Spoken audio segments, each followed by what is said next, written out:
Through the prayers of our Holy Fathers, through Jesus Christ, our God of mercy and us, and save us. Amen. Good evening. For those new here, my name is Father Joseph Swaden. I've worked in Orthodox apologetics since 1998. I'm the founder of NFTU, True Orthodox and Ecumenical News, since 2004. We've been in the apologetic space on Facebook since 2016 and on YouTube since 2018. So if you appreciate what we do here, please like and subscribe. Today, as always, we do our live Q&A session where you can get your questions answered live, as well as member-requested video reviews. So let's get started. And as always, if you want to jump on stream to ask a question, make a comment, issue a challenge, whatever you want to do, just click the link in the top of the chat. I'll be taking super chats from the YouTube chat. And if you want your question or comment without super chatting, I'll answer it, but you might miss it if I don't put it up. So let's get started. It's been kind of a crazy week since last week. You may have noticed I put a dog in the picture. That's our dog. I had been mentioning that the dog desperately needed a surgical haircut, a haircut where basically she was sedated so that she could be properly shaved, because she had gotten just completely messy. And also, looks like we have first comment today, Father Antonios. Good evening. Good evening, Father. Christ is in our midst. And let's continue. Let's take a look here.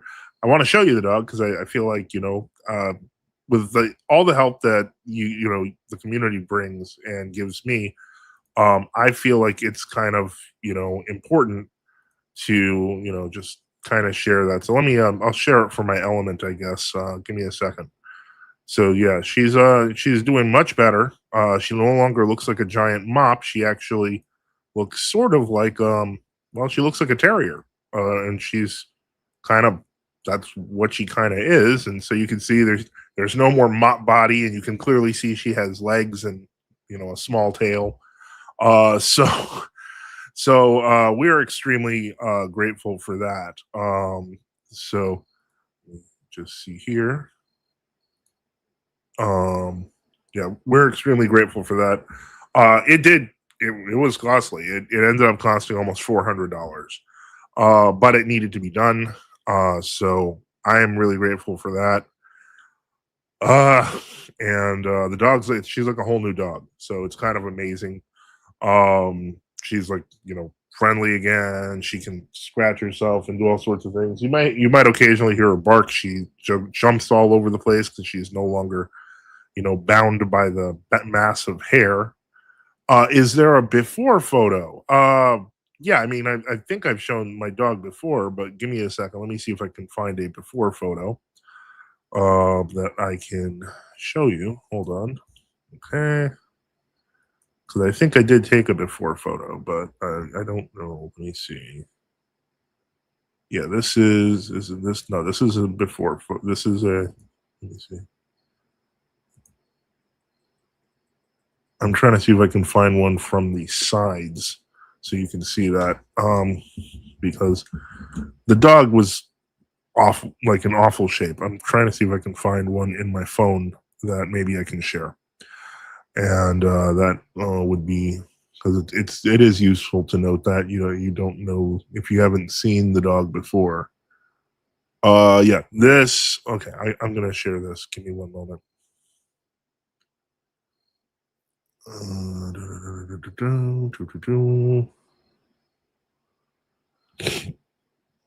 One second, and I will. Yeah, the dog looked like this before.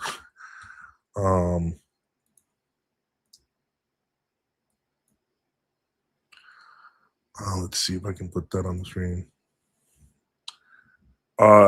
Basically, you can see she kind of looks more like a mop, and she actually developed like 2 or 3 tails, and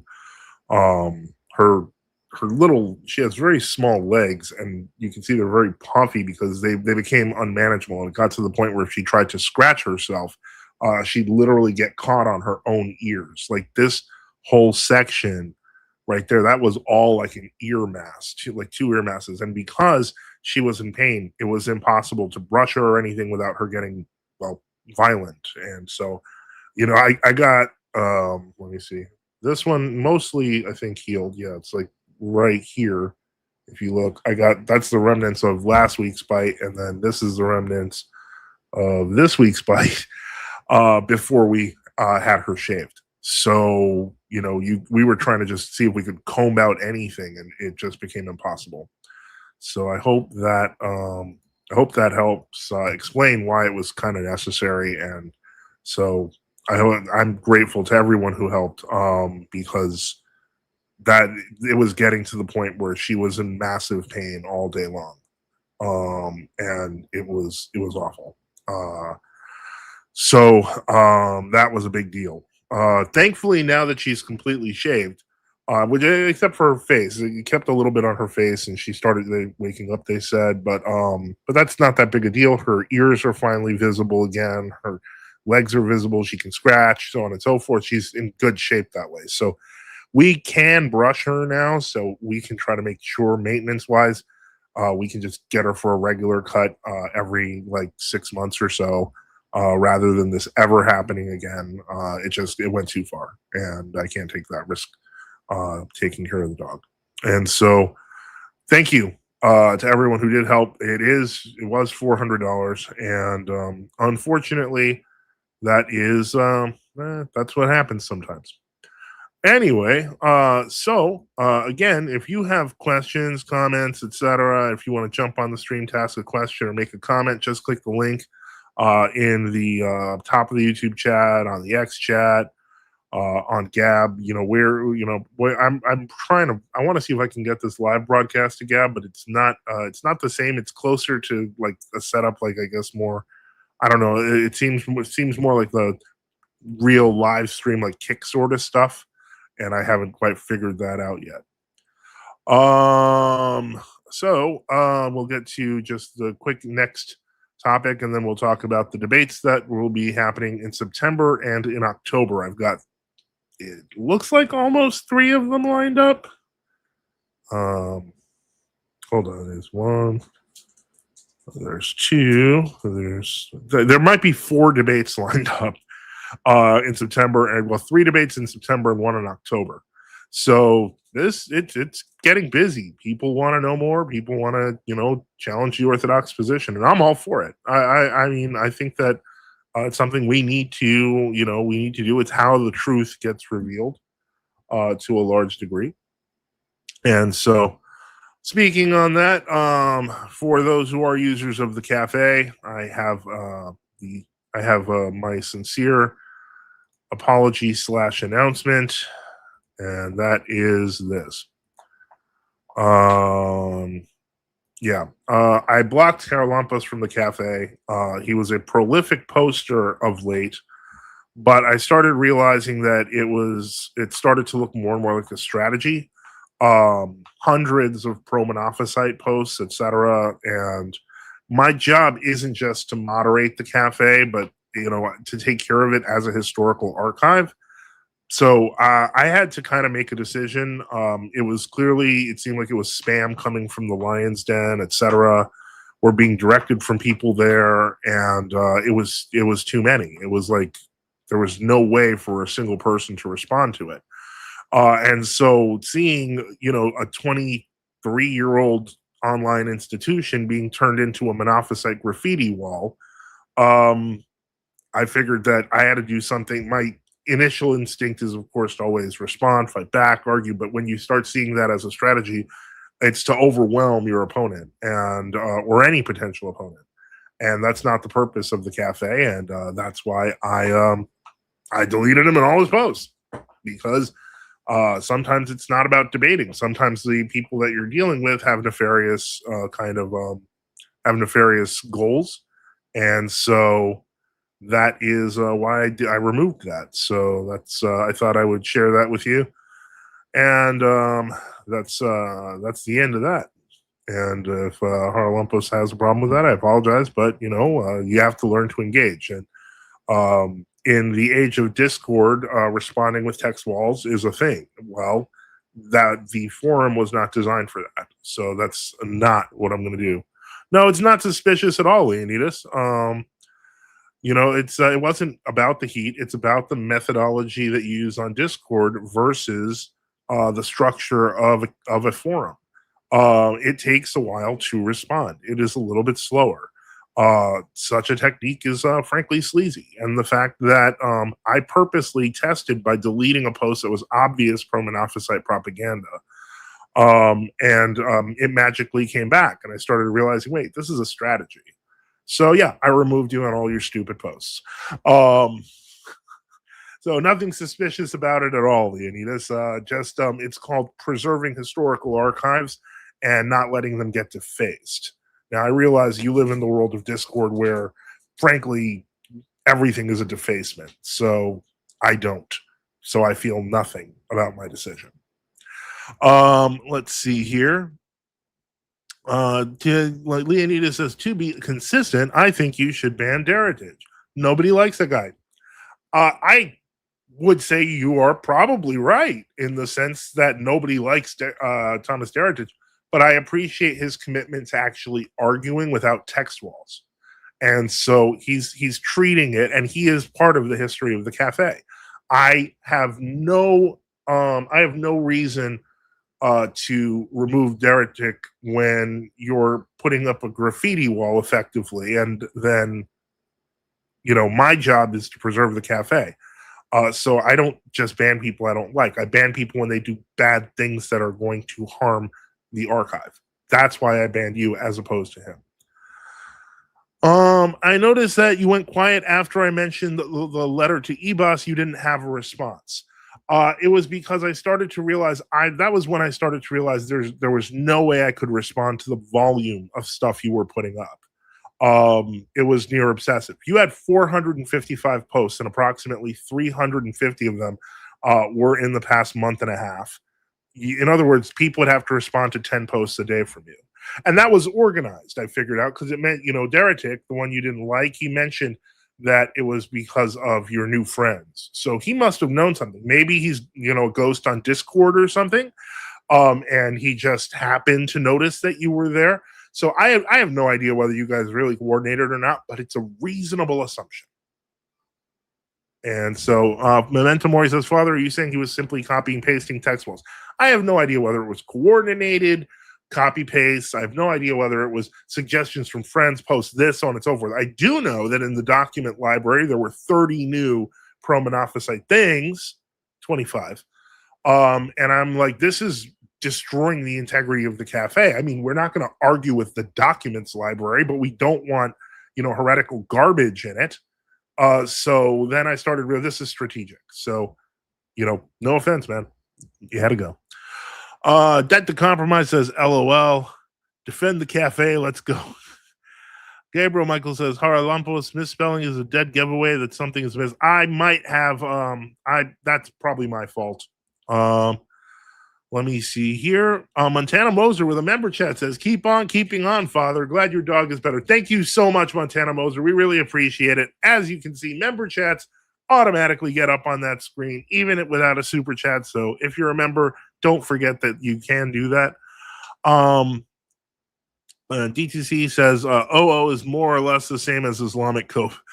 Sometimes the emotional type arguments that you get from the OO do sound kind of like that. And I imagine that that's from having to deal with, Islamic people on a regular basis. You start getting into their methods. This happens with Orthodox who would argue with a lot of Roman Catholics too. So they start sounding a little Roman Catholic-y.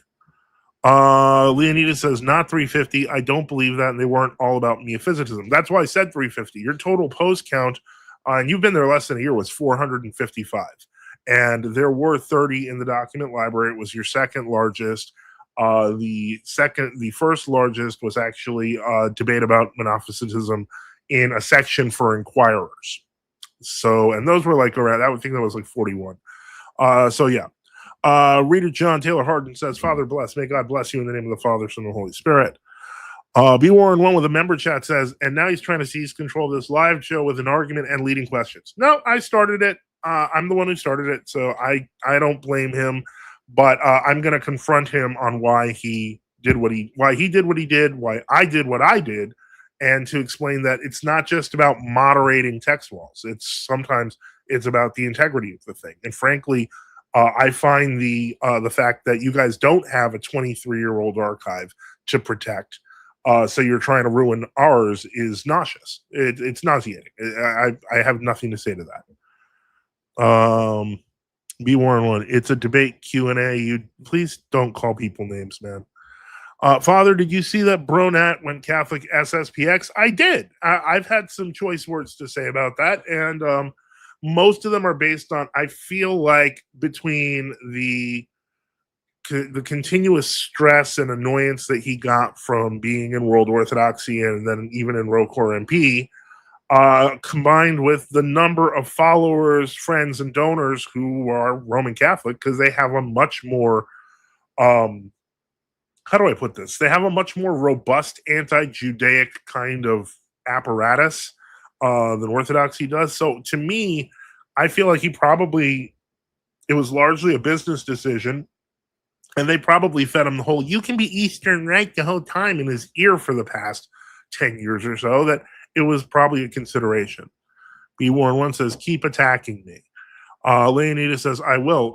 No, you won't. If you keep attacking people in the chat, you know as well as I do, Leonidas, I've booted people out of the chat before. Everybody already knows. Very true in the member chat. NCMTN Joshua says, stupid posts get stupid prizes. Leonidas says, okay, so maybe 50 posts about me at Physicism? No. No. You're quite wrong. Why Gulahumu says, why is brother Nat insane, and what's his connection with Bishop Gregory?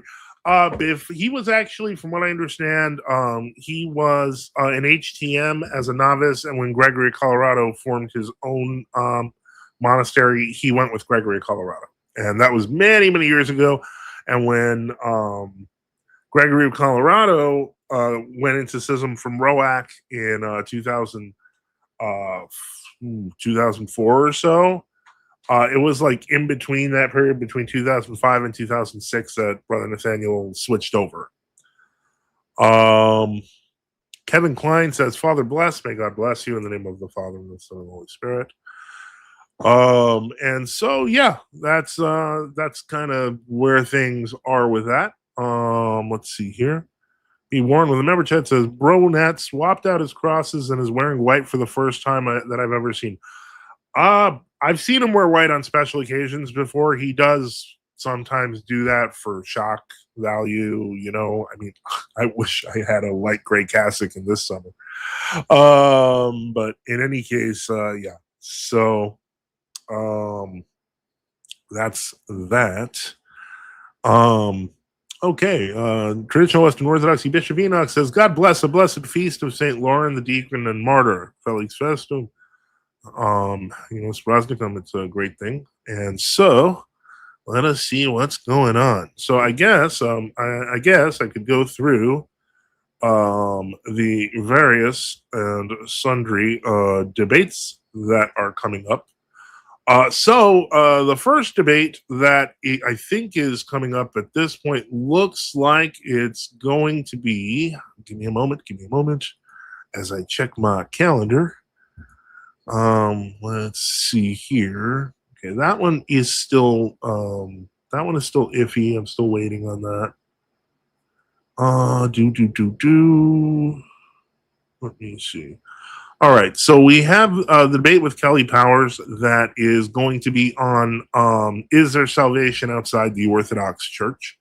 That is going to be on the Gospel Truth channel, and that it was going to be scheduled for the 10th of September, but it's moving towards the 17th. So I will give more indications on that one. And then there's also the debate with Sway. For those who don't remember, Sway was the guy who, I guess, ended up getting Jay Dyer to admit that he didn't respect St. Leo. And then, yeah, that was a disaster. But in any case, so we're going to talk about the papacy and Chalcedon. That one looks like it's actually going to be October 23rd. And then I'm not sure. I hear that there is going to be another debate that is going to be that may be happening on September 11th. I still have a few details on that, and I don't even know if I'm going to be doing it. So hopefully I am. We'll see. And let's see here. What else have we got? I know there's another debate that's still like kind of out there. We haven't quite worked it out yet, and it's probably going to be something against Protestantism. Let's see here. What else have we got? Let's see. Traditional Western Orthodoxy with a member chat says Orthodoxy traditionally has just as much anti-Judaic apologetic and polemics and such. Papists, however, are geared towards highly formalized organizations, which gives the appearance of more serious. Yeah, I would agree with that. We have had traditionally anti-Judaic apologetic, but unfortunately, it's at least in this particular era, it has been caught up with so much secular politics that it is it's kind of problematic, and you know you can't kind of it makes less and less sense, especially when in world orthodoxy they're trying almost to take a sort of Vatican II approach, where it's like we apologize for all the anti-Semitisms, and but it's traditionally answering Judaica has traditionally been part of the church's mission since the time of the apostles, because the first apostles were converted Jews. So anyway, Humu says also, Father, what makes Hakna heretics? The main things, and I think you can do this without. The main two things are, first off, the Yugoslavia thing. They just got to let that go. They're making it a core. They're making it almost like a core side belief that was never necessary, and they're literally making it into part of their identity, which is stupid and heretical. The other thing is the awake sleeper essay. Ultimately, it was a misguided essay by Metropolitan Ephraim, but he seemed very serious about it, and if they just let that go, because it teaches that you can get another chance at salvation after death, which destroys the point of converting to Christianity. So let me see here. Let's see. Traditional Western Orthodoxy says, God bless, have a good night, Benedicite, and that was for Kevin, I believe. Maximilian says, Leonidas, can you tell me what is heretical about two natures? Leonidas says it's a Nestorian, except it's not, and that's why you're labeling people as sacred as Pope St. Leo, etc., and the Council of Chalcedon as Nestorian, which is false. And they literally condemned Nestorius at the time. Because it inevitably leads to two persons, but there are two natures in Christ. We don't say two persons. That is Nestorian. We say two natures. The problem with the Monophysites is they don't accept the two natures language. They believe in one fused nature, and this takes them outside of the traditional doctrine of the church throughout the world. I don't think anyone scholar thinks St. John of Damascus believes what Nestorius believes. Maximus says, yeah, you're right, but they don't care. That's the point.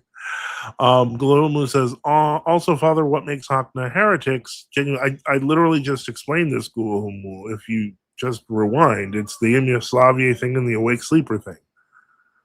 Hakna didn't know that. Thanks, Father. Maximus, they both believed in two natures. But they don't both believe in two natures. Meophysicism literally means one nature, and they believe in the fusion of the natures. And that's the way it is now. We believe in a diophysite position, which is that there are a divine and human nature, inseparably united.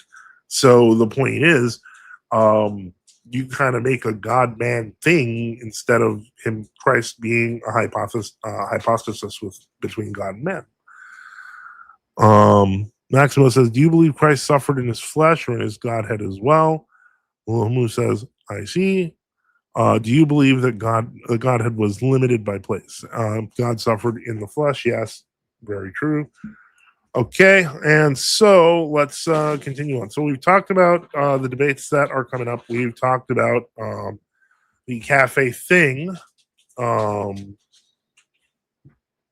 well, again, Maximo says, okay, how's that different from what we say? Because he's not admitting that they don't believe in two natures. They believe in one nature. That's why they're called monophysites or meophysites.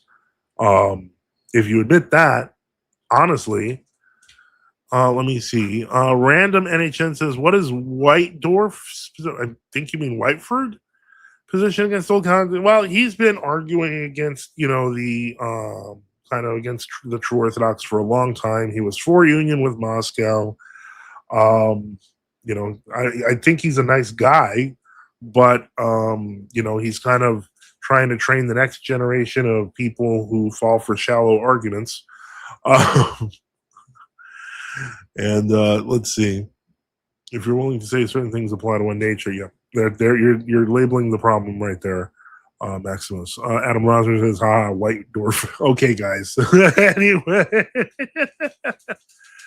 All right. Once again, I'd like to remind everybody that it is a live Q&A. So if you want to jump on stream to ask a question or make a comment, just click the link in the top of the chat. And as always, let me see here.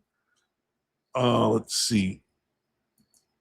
I want to say help keep the lights on. Support us by subscribing or donating at NFTU.net with various options like PayPal. We'll have to fix this.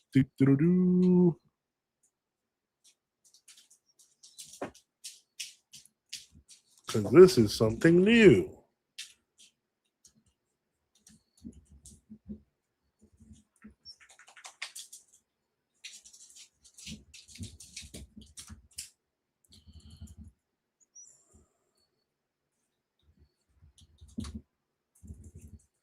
Now I'm misspelling everything and ruining it.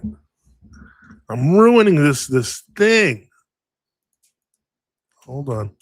Don't worry. I got this. I'm a professional. All right. Help keep the lights on. Support us by subscribing or donating at NFTU.net with various options like PayPal, Cash App, BTC, LTC, or XMR, or on Give, Send, Go, or on X. That's right. As of last week, I somehow was given X money, I guess. It was like I was given, I don't know if that's because somebody donated, or I don't know, maybe Elon Musk finally felt bad for not giving me the check. But in any case, I'm on X money now. So if you are on X and you want to donate through X, you can just do it like Cash App. Just go to my profile and donate, and I will be grateful. Just look in the description. Otherwise, on NFTU, I have not updated that on the website yet, but if you are following me on X, you can see that. If you're hearing pitter patter, that's the dog running around. I was considering moving the chair, but that involved a lot more cleaning. So maybe next time I will move this little chair and maybe she'll jump up and you can see she now looks like an actual dog as opposed to a large black mop. Let me see here. Latin Boy says, I'm a bit confused. True Orthodox accept Saint Kirill as a saint. All Chalcedonian Orthodox accept Saint Kirill as a saint. But he didn't say we don't separate the nature. Didn't he say we don't separate the natures after the union or something like that? And yeah, and later writings from Saint Kirill kind of accommodate that they ignore. That we're not saying that they're separate. They're inseparable, but they are two natures. They don't become one fused nature in any way, shape, or form. Let me see here. Yeah, like he's not on. Let's see. All Love N2M says, hi, Joe. Hi. I don't know why you're calling me Joe. I don't know who you are. Do you think that Christ's flesh is omnipresent? Or is that, I'm going to stay out of this one, guys, because it seems like you guys are having this things. Okay, nature don't perform action. Natures don't perform actions. People do? What?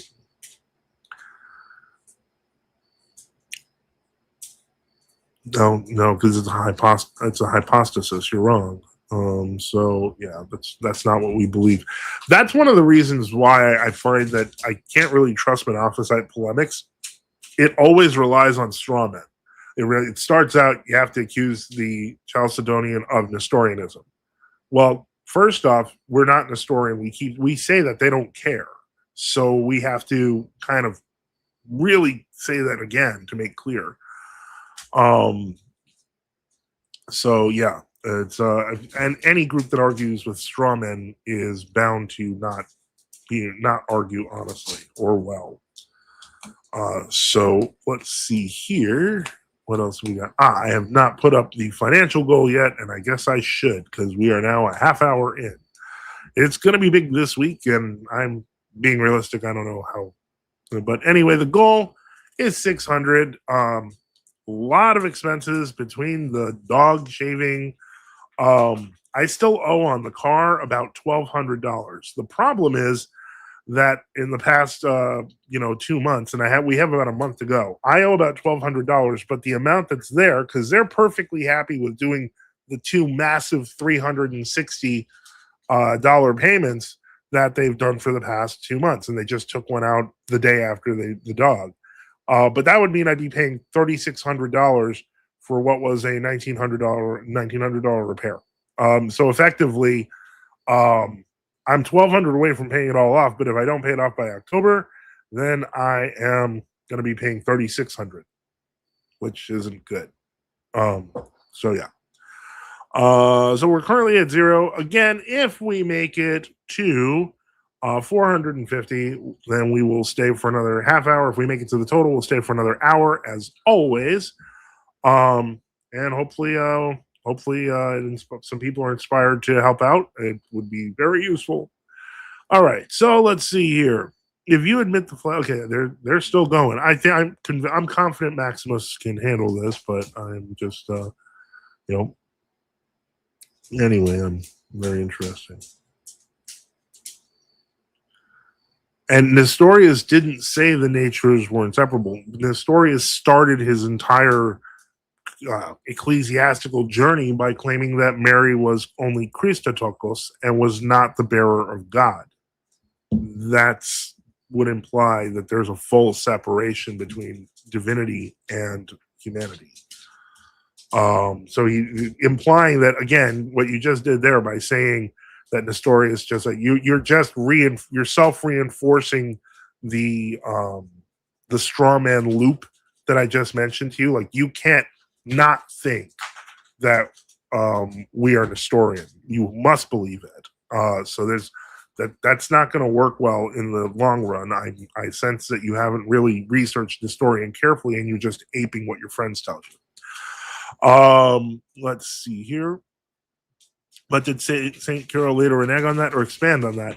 No, St. Cyril, in all honesty, accepted, the Diophysite language of the rest of the church. It wasn't until basically Severus and others, and of course Dioscorus, basically took an extreme form of what Kirill's statements were, that it became problematic, because they started to argue that the Monophysite position was exclusively the tradition of the church's teaching, and that's where they went off the rails, because of the fact that the rest of the church in East and West, in fact, did believe in two natures, and St. Cyril accommodated that, but later they did not. That's the real difference. So the point is, St. Cyril is still within the, for lack of a better word, the ecumenical tradition of the church, whereas these guys aren't. And it makes them mad that we point that out, and they try to pretend that they're tiny four churches, which were almost never in communion with each other throughout history, somehow were mystically the entire church. And, for a while, the Nestorians actually were doing great. In the 6th century, they were traveling all the way to China and doing missionary work there. So, I mean, from their perspective, they probably felt like Roman Catholics now. Like, they had the numbers. Oh, the Powdered Dusty, $5. Thank you so much. And he says, I'll be there in about 30 minutes. Okay. All right. We'll see. We'll see what happens. Thank you for that donation and helping keep the lights on. So let's put that in there, and we will add that. So we are now down to $595. Again, if we can get to 450, then we will continue till 11:30. If not, we will be stopping at 10:30. So let's put that in there. Okay. And you all right, Doogie? Yeah. Let's see if I can.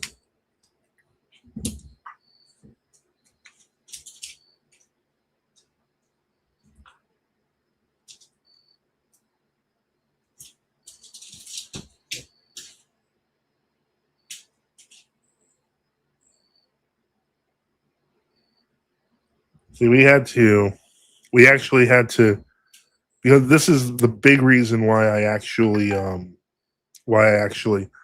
we needed to get the haircut. If you look, I wanted to take a picture of the dog kind of laying down so you can see how little, how short the hair is, but it also reveals that there's a wound. Um, and so, first off, so thank you for that. And so we are now at $5 with a goal of 595. And now let me see if I can share this picture so you can see how bad this was. So now she's all cleaned up, and so I will share the screen here,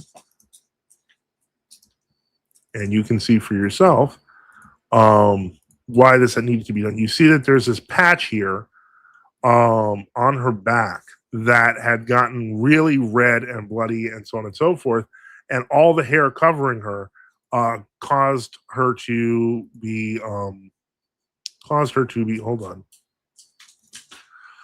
caused her to be very uncomfortable and crying and so on and so forth, and so that's part of the reason why we had to do that, because it was really, really hurting her. So thank you for all your help so far with that. And let me see here. What's this? Oh, okay. Thank you. D paid us $5 for lights via Cash App, so we're moving. So let's go. Let's get D on the screen, and that puts us at $10 so far. So thank you for that, and thank you for helping keep the lights on. We are now down to a 590 goal. Remember, if we get to 450, if we get to 450 total, we will get down to 150, but meaning 450 total. We will get another half hour, and then if we make it to the total, we'll continue. Let me see here.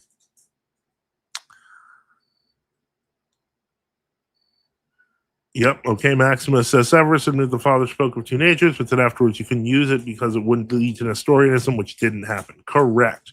Spiridon says Nestorius himself used the title Theotokos and did not advocate for its ban. His teachings also include, isn't he the one who literally created the controversy over Christotokos? Let me see here. So that doesn't sound correct if I'm being honest. Let me see. Let's see. I've read of the Bazaar of Heraclitus where he approved of Flavian Leo and Chalcedon. Well, there's also the issue of the Latrocinium, the heretical council of Ephesus too. The dog.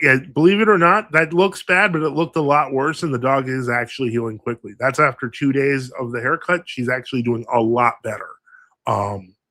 Kevin Klein says, I'm on my phone tonight. I can't donate like I usually do. I'll send help later. Well, thank you for that. I really appreciate it. It's whatever you can do. So I'm always appreciative to the community. They've always, I've been doing this now for just about 3 years. And thank God things have always worked out. I'm very grateful. I can't explain how grateful because I couldn't possibly imagine being here 3 years ago when I first started. I was sure that I would be doing this for about a month. All right. Okay. Leonidas enters the studio. Okay. Welcome, Leonidas. Oh, you were overlapping there. Come again, please. Oh, you were overlapping there. I had my YouTube on and it was overlapping your voice. Oh, okay. Yeah. What was the thing that you said a minute ago about the churches not being in communion? That was inconsistent. They were not always in communion with each other. Presenting them as a counter to the Chalcedonian Imperial Church is a fantasy. No, that's demonstrably false. They No, were it's in not. communion. No, so over I can hundreds show of where they years. were not in communion a few times. If you want to have a real full discussion on it, I'd be glad to. That's the same I had garbage a position that Cleave to Antiquity was saying, that they only got into communion in 1965. well, that was the first time in a long time, but that's beside the point. And the fact remains, I'm not here to defend Cleave to Antiquity, certainly, but when somebody states something that's correct, it's correct, and it is correct that the four churches you're talking about, one of which had a split just 25 years ago with the Eritreans, was in perfect full communion. They weren't. And that is more of a 20th century phenomenon. You can maybe extend it back to the 18 and 1700s, but there were even issues with the apostolic lists being lost in these churches. So, I'm not going to sit here and just imbibe whatever propaganda you're going to hand me. I'm going to push back on it because I don't believe you've researched that. And I think, in fact, you've only researched. I don't think you've researched it, Father. To be fair, honest, I will be years. Yeah, and here's the thing. Leonidas, here's the thing. You're right. I have not invested nearly as much time into monophysitism as you have, because of the fact that it is obvious to me that the rest of the church. Shut up, Leonidas. I'm going to stop you because you're not letting me finish a statement, which is that if I. All right, hold on. I guess we're going to have to do it this way. The reason that I am simply saying, because you can't stop interrupting, that the rest of the church held to a largely Diophysite position. So when you call the rest of the entire church heretical, and that you're, strictly Cyrillian while ignoring all the other fathers that spoke with Diophysite language, then I already know from the start your position's false. However, I can compound that by saying I have read materials indicating how tenuous the communion was between different Monophysite groups. Yes, I have him muted, by the way. And the reason for that is because he tried to interrupt me mid-sentence twice. I don't do that. So unless you can prove to me that unbroken communion between the Monophysite groups existed, and I don't mean because I said so, but I mean with actual documentation, show it from the 4th, 5th, 6th, 7th, 8th, 9th, 10th centuries, because as soon as I read that there were various breaks in communion, that is the problem you must solve, that there is not a continuity of communion. To just wipe it away and go, lying historian, doesn't mean anything. I'm not an historian, yet you've called us that twice. There, you're unmuted. I was just going to say, would you accept an Agan video as proof of that? No. Why, he provides citations. Sometimes, but I don't know. I don't accept a video as proof. I accept a video as something to investigate. That's the difference between using primary sources and using YouTube. Well, maybe you should devote some more time to investigating it. I don't. As I mentioned, first principles already tell me that it's wrong. That said, I can investigate whether I am being accurate or not. That's part of the reason why. First principles, like, for example, if a priori you can see that the universal tradition of the church is largely Diophysite, and that St. Cyril was an outlier who eventually ceded to the majority, and then a group of people claiming after his death that they are following the real teaching of St. Cyril are veering off from the totality of the church. That's what I'm saying. So you see, if you're using first principles, and you're looking for the actual Catholic faith, Catholic in the sense of universal, then you arrive at better conclusions. If your first principle fails, which is that it is not universal, but you don't care, that will lead you to problems. Yeah, well, it can actually be demonstrated that the early fathers did, in fact, teach me physicism. No, it can be demonstrated that Athanasius, Pope Julius, other popes, several other fathers, they all taught me physicism. Yeah, that's a lie. I will say those are out of context citations. I've seen them. I've played with them. I've asked for a clergyman to debate on those things. No one's never provided.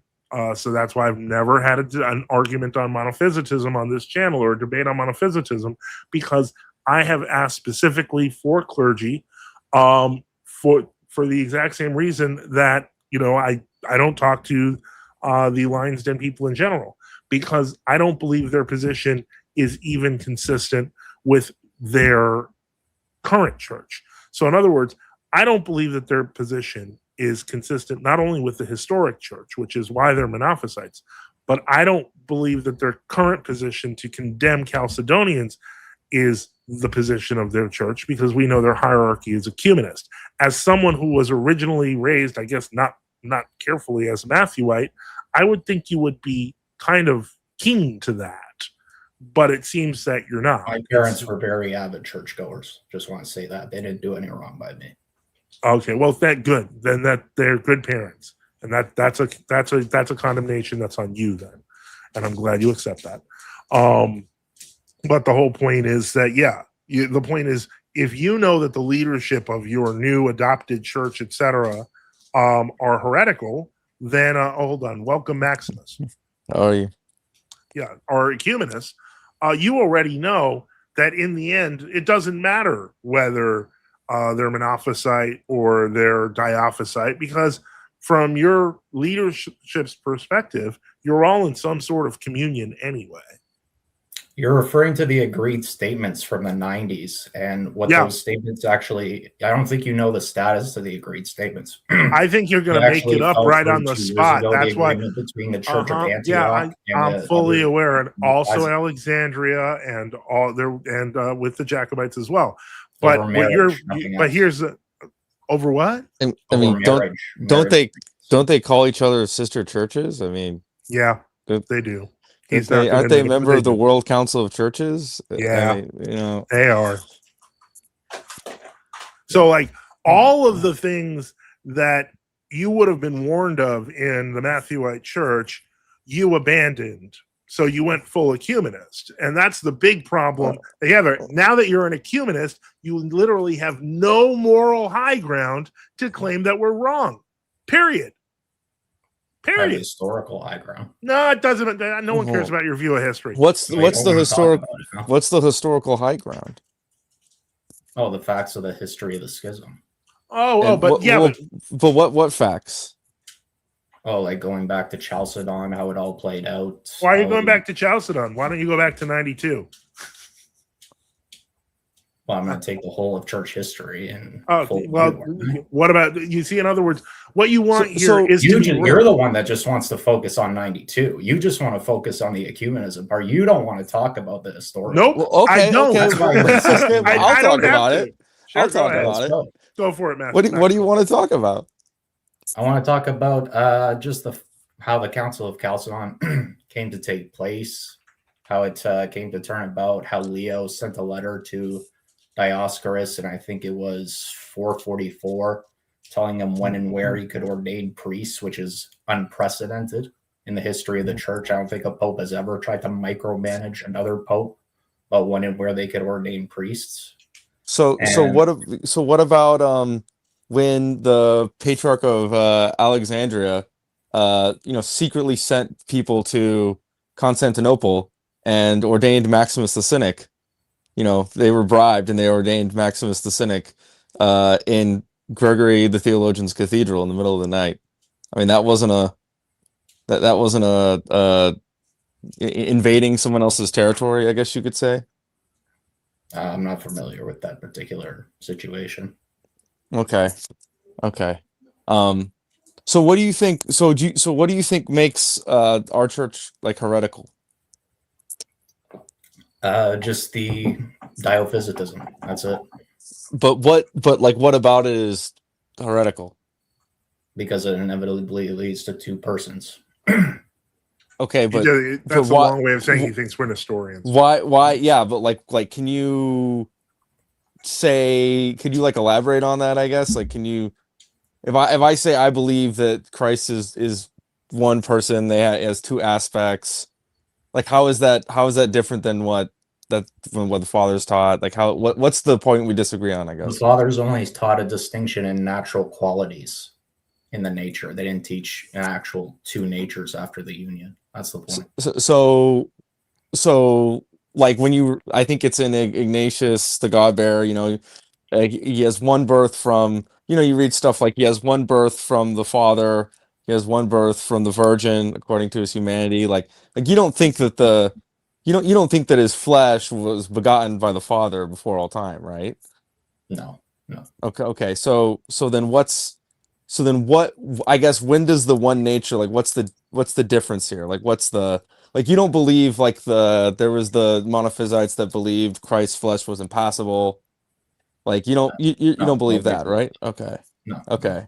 So I've heard that there's monophysites and they'll say like Christ's human nature was in heaven with the Father, omnipresent, but you don't believe that, right? Did you say his two natures were in heaven with His the his Father? human, like his flesh was enthroned at the right hand of the Father even when he was suffering, because they believe it was like omnipresent or something. But you said you don't believe that, right? Like No. you believe his flesh was on earth. Okay, so Yeah. so we agree that the fathers divide on, that he has one birth from his divinity, one according to his flesh. He's passionless in his divinity, but in his flesh he suffered. Like we agree that these statements exist. Yeah. So what's so then where does it become, like where do we become heretical, I guess is what I'm saying. I already said it. The two natures after the union. Okay, but You like keep asking me the same question over and over again. I don't know what you're trying to get at here. so I this okay, let me put it this way. So do you know that there was people who said, so what do you confess about the Trinity? What do we say about the Trinity? What dogma do we confess about it? The Trinity is one ousia, three hypostases, and three prosopon, three persons. Okay. So do you know that some of those beliefs were condemned by councils? Yeah, I'm aware that some of those phrases were condemned. Yeah. Gula Humo, it looks like Yeah. your devices aren't connected, so I'm gonna boot you off and you can try to come back in. So you know that Saint Melitius taught three hypostases, and people said that that he was Arian, or there was people who taught one nature and they said it was modalist, right? They said Yeah, it was there were the modalist. Sabellians Yeah. too, who taught one Yeah. hypostases and three prosopon. Yeah.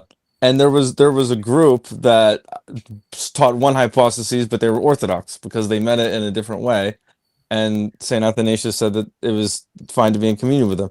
The point I'm getting at is that if we look in the history of the church, people can use uh, terms differently. I mean, Saint Justin Martyr says Jesus Christ. He says the Logos was created. I mean, he doesn't. They didn't have the term. He wasn't an Arian. They just didn't have the term begetting, right? So the way I see it, the term is in the Fathers. The two natures. It talks about it. We admit that the Fathers distinguish between the natural qualities. So at what point, other than just we don't like this term, where does it become? Where do we differ? You have to show what the difference is. When you teach two natures after the union, which inevitably leads to two persons. I've said it several times now. So you won't accept that answer. I don't know why. So if someone says, Okay, I have a one question. nature inevitably leads to modalism, right? I could just say you teach one nature that inevitably leads to modalism, and I could say no. I'm telling you I don't mean it that way. I mean it to mean they all share one divine glory. They're all uncreated. They're all not creatures. And you just say, oh no, but one nature leads to modalism. Do you see how that's kind of the same thing? No, I don't really. I don't know. That seems I, like a but red it, herring to what me. I think he's trying to say, Leonidas, is that you haven't demonstrated how the fact that we believe in two natures means that we believe in two persons. So if you use that argument, say for example, with one nature, one could say that is because there aren't real natures outside the one, which would be modalism. But so, like in the tome of Leo prescribes certain actions to the human nature and certain actions to the divine nature. That doesn't work because natures don't perform actions; persons do. So again, but natures ultimately leads to two persons. That's my point. Yeah. So, but I mean, but we all admit that Christ suffered in the flesh, right? God suffered in the flesh. Okay, we can say the Lord Jesus Christ You is agree God. with that Yes, statement? yes, yeah, I agree with that statement. Okay. Yeah, Okay. but we agreed he suffered in the flesh. So that's an activity. That's something that was happening, and it was only happening to his flesh, because you can't Incorrect. divide something. You have to read the homilies of Saint Theodotus of Ancyra from the Council of Ephesus in 431, where he talks about the divinity suffering as well, pretty much. Okay, so but if you believe that, you're going against Severus. How Because so? because there was Julian of Halicarnassus, and he taught that basically he was Eutychian. Because I could make the same argument. I could say one nature inevitably leads to Eutychianism. I could say, and I think it. Yeah, a lot of fathers did say that kind of functionally. Yeah, a lot of Neo-Chalcedonians. No, that's what Julian of Halicarnassus said. So he was one of the first. Well, I don't know the exact order, but he was one of the early Miaphysite bishops. He said, Severus, how could you say that Christ's flesh was passable, that it wasn't incorruptible? If it's God, it's all incorruptible. So he collapsed the natures, and he said this is just like the logical entailment. And I would say if you're saying that Christ's divinity suffered, I mean, you're going against Severus's position. I'm going against his position. Yeah. I don't know. Severus wouldn't say that. I don't know. I need to see a citation or something on that. Okay, I mean, so okay, I guess I don't have the citation, but I can tell you that he had a lot of debates with Julian of Halicarnassus on that Christ's flesh is perishable, and that he suffered in his flesh, and that there's a difference between the natural qualities, and that's, I mean, I can't show it to you now, but I just promised you, if you go and you look into the literature, that there's tons of stuff on this. Yeah, I haven't looked a lot into Severin's debate with Julian yet, but yeah, I plan to look at that eventually. Okay. So you would say, as of right now, you would say that the main so you would say what makes it heretical is we don't say that the divinity suffered. No, it's just the two natures. That's my point. That was my point. But you have to like we have to agree on like a what that means, though, because we can use language, we can use terms to talk about like these mysteries that are beyond us, but you have to make it more concrete, because again, like the early church didn't use the phrase one nature, and then some people used one nature and they used it in a way that it was heretical, and other Saint people, Athanasius, Pope Julius, several other popes use one nature in several places. I'm saying even in the Trinity, I'm saying Usia in the Trinity, that some of the people who started, the first people to use that term were heretics, but the church realized it was a term that expressed that all three persons were not created, right? That was what I mean, Saint Basil even said that he admitted to communion people who said Holy Spirit wasn't God, but they would admit he was divine, he was uncreated. But they thought, oh, well, we don't see the title in Scripture. But he said, as long as they, out of economy, because they were basically weak in the faith, and there was a lot of propaganda that said, all right, you're rambling here. Okay, the point is what's, like, you have to say what's the real distinction? The two natures versus the one nature. That's it. Well, I've on NFTU we've presented a number of fathers who talk about the two natures after the union. So, and I noticed that your friends really don't like that article because they've cited it before very angrily. But the point is that you keep implying that the two natures lead to two persons, and we're saying that that's not only not true, but that didn't happen.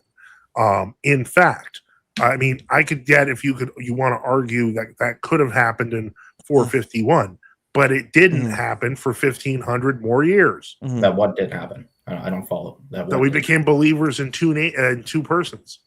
We didn't become the Nestorians you thought. In 451, yeah, you did. So when Cyril uses the phrases about two natures, that's heretical. From two natures to become one. No, he'll just speak of two in his early work. Before, the problem was because Nestorius used the term. I would really want to see some citations where Cyril said two natures after the union in his early work. Okay, that's fair. In his scriptural commentaries, there's more talk about two natures. after Nestorius used this term in the way he did, people understandably became, afraid of it. And actually, Severus of Antioch, in his homily against Chalcedon, when he was elected Patriarch of Antioch or installed Patriarch of Antioch, he gave a homily basically saying, we need to reject Chalcedon. And he said, look, I know that there's phrases in the Fathers where they talk about humanity, human nature, divine nature, but he basically said, look, at this point, because of the Nestorians, Nestorianism is the poison. He said, what's the antidote? Mia feces. Because if you say mia feces, you cannot be, in his mind, you could not be a Nestorian, right? If you make someone confess mia feces. So he said, the antidote is mia feces. The Council of Chalcedon took away that. Yeah. The Council of Chalcedon took away the antidote. So now Nestorianism is going to come back into the church. But he admitted that the early fathers used the term. But we're not two natures. Saint Severus admitted that? Yeah, yes. I really want to see a citation. There's a book called, you could get it on Anna's archive. There's a book called Incorruptible Bodies. Yeah.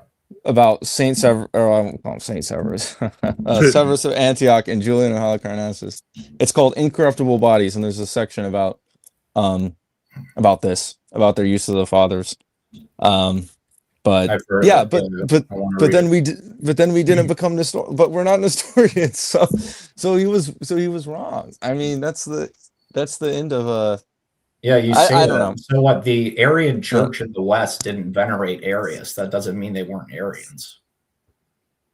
Yeah, but if you looked at they would have said that Christ, they would have said that, I mean, I actually don't know about the Arian church of the West, but because there was different Arian confessions, but they would have said like Christ is not the same. They would have said he's not of the same essence. Right.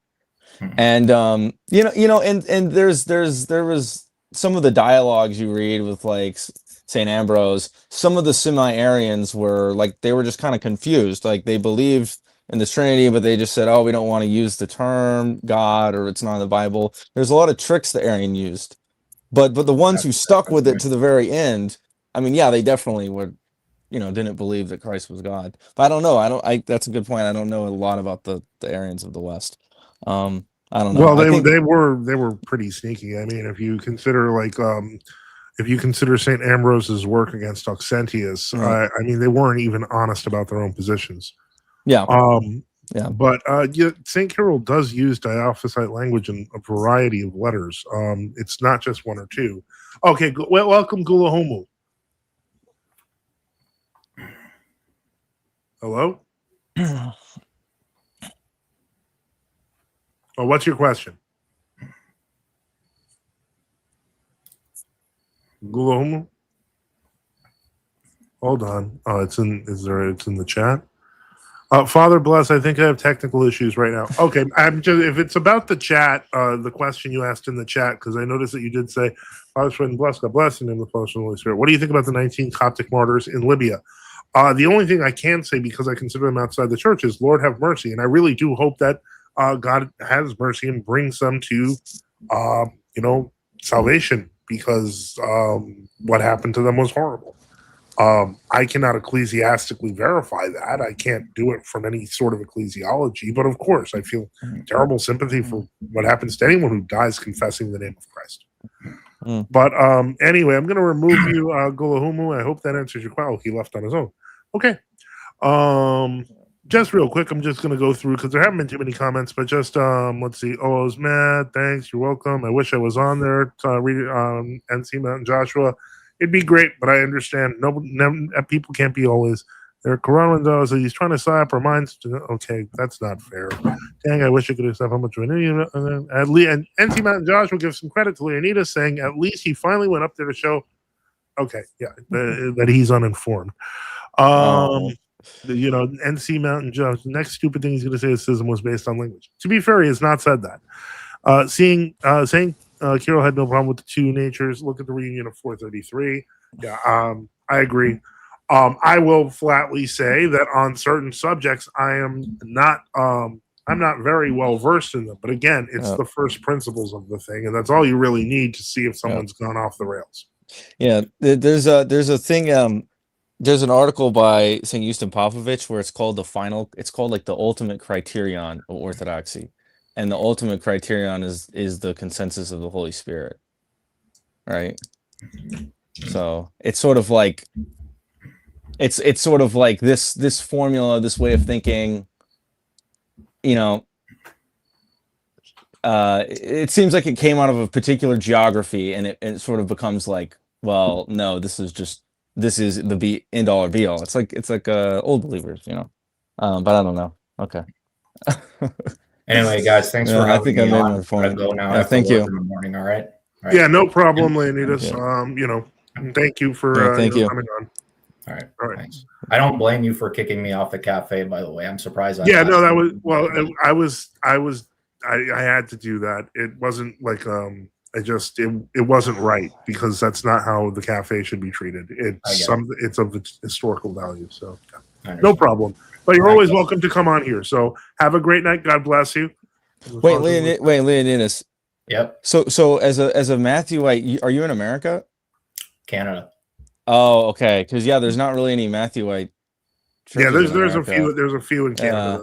Okay. There's 2 in Canada and 3 in actually no, there might be more in the States, I believe. Yeah, Mm-hmm. Yeah, it's like I think it might be 4 or 5, but they're mostly mission communities. Yeah. But I we hope and pray you go back. Because but anyway, take care, Leonidas. You have a good night. Bye. Okay. And Maximus, thank you for being on, because frankly you were a little smarter than me on this topic. Well, that's for personal reasons. So well, yeah, and, well, that's great. One of the things that I try to say, because I've noticed this, when it comes to apologetics, it's about knowledge of a subject, not about your clerical rank.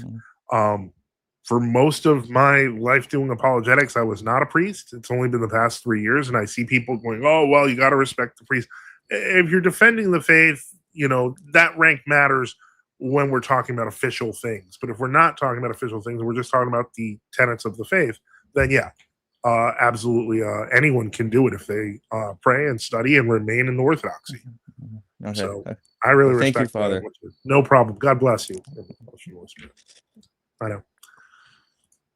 And so that was interesting.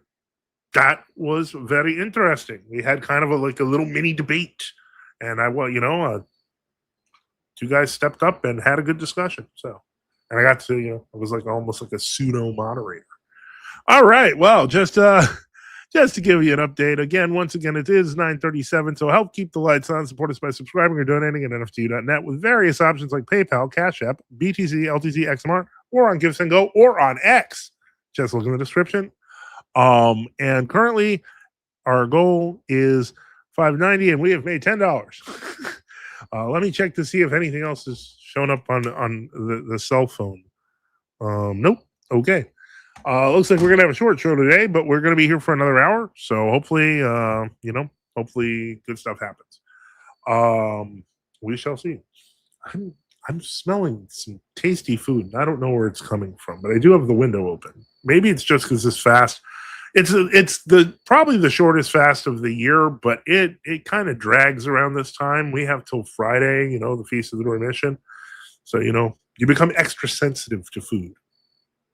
But in any case, let's see here what we got. Be Warren one. Father, I did donate on GSG at the beginning of the show. I did not see that. Give me a moment. Be Warren, I'm coming.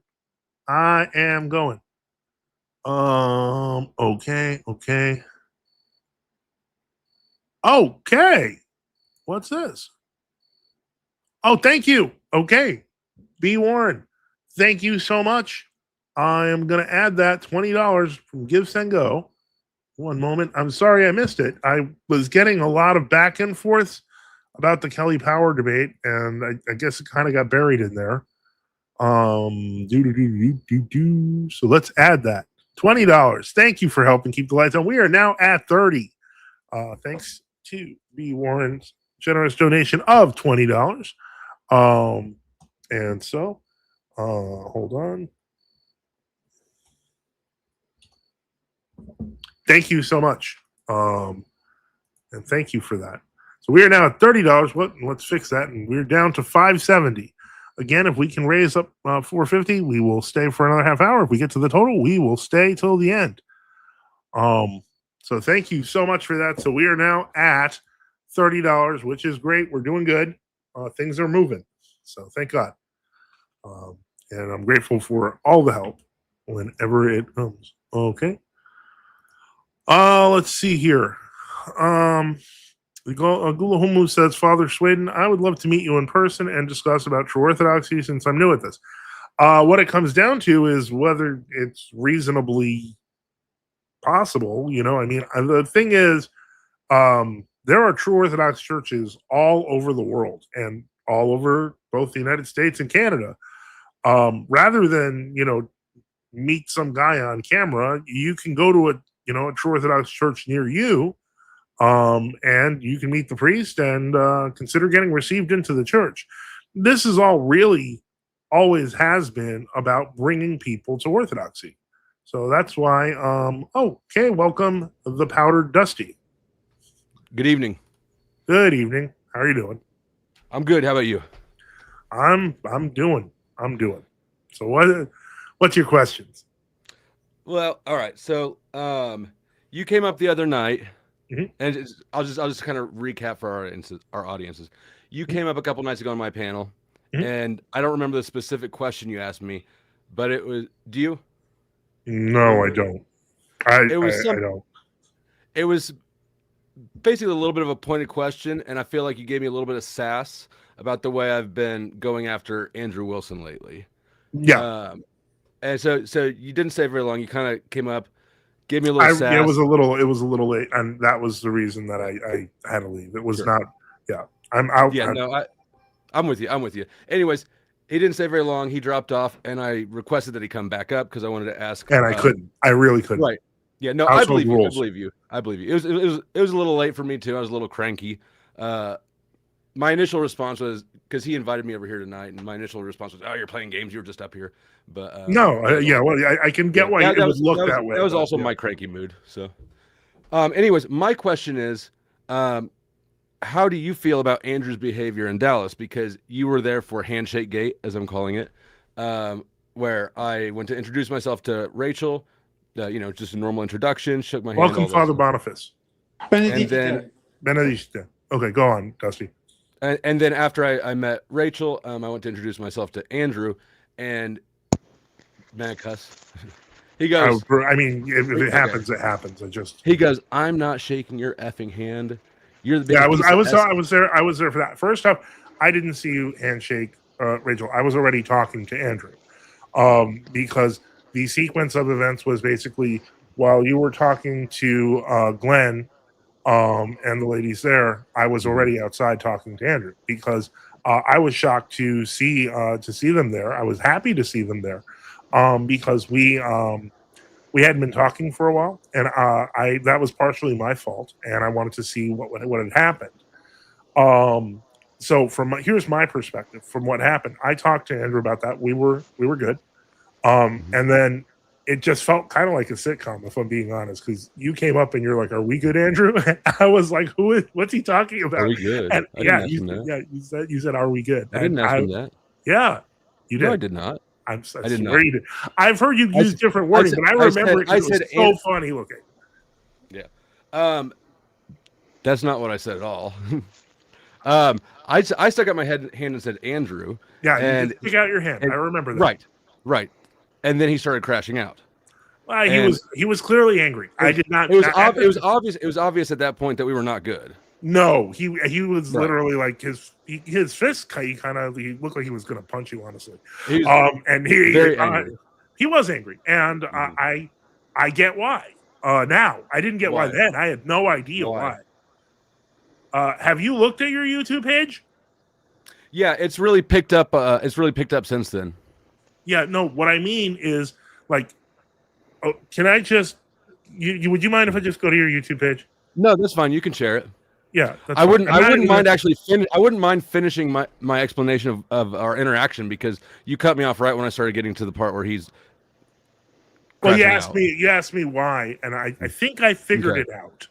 But go ahead if you want to say something. Okay. So, anyways, he spent about, I don't know, 15, 20 seconds stomping around, telling me about myself, just basically cussing me out.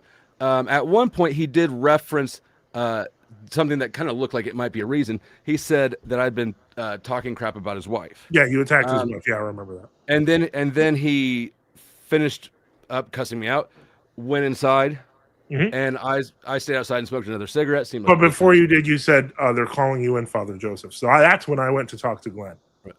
That's what I came outside for. Yeah, to let you know. So I stayed outside, smoked another cigarette, and then after that, because I was with Katie and Cynthia, we were going inside, and Andrew and his entourage were leaving. And as we kind of walked by each other, he was welcome, Reader John. Father bless.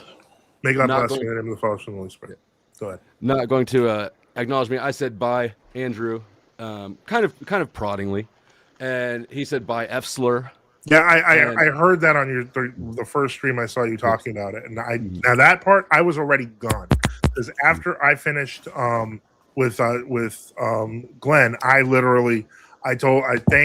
thanked Grid, and I literally I had to get out of there. I wanted to get as quickly as possible to my hotel because I had to be on that plane at like 5 a.m. Sure. So I didn't see any of the other stuff. But the point is, I mean, you've been kind of there's literally. I mean, think just to me it seems obvious, Dusty. I mean, we look at your channel, like we have it here, okay? Like, yeah. You're talking about Andrew. Well, this is the video section. So I don't know about the speakeasy thing. Here's you talking about Rachel Wilson. That was 10 days ago. Another one about Andrew Wilson 12 days ago. Another one about Andrew Wilson 3 weeks ago. That one right there. That was the first video after. Yeah, I think I even saw that live.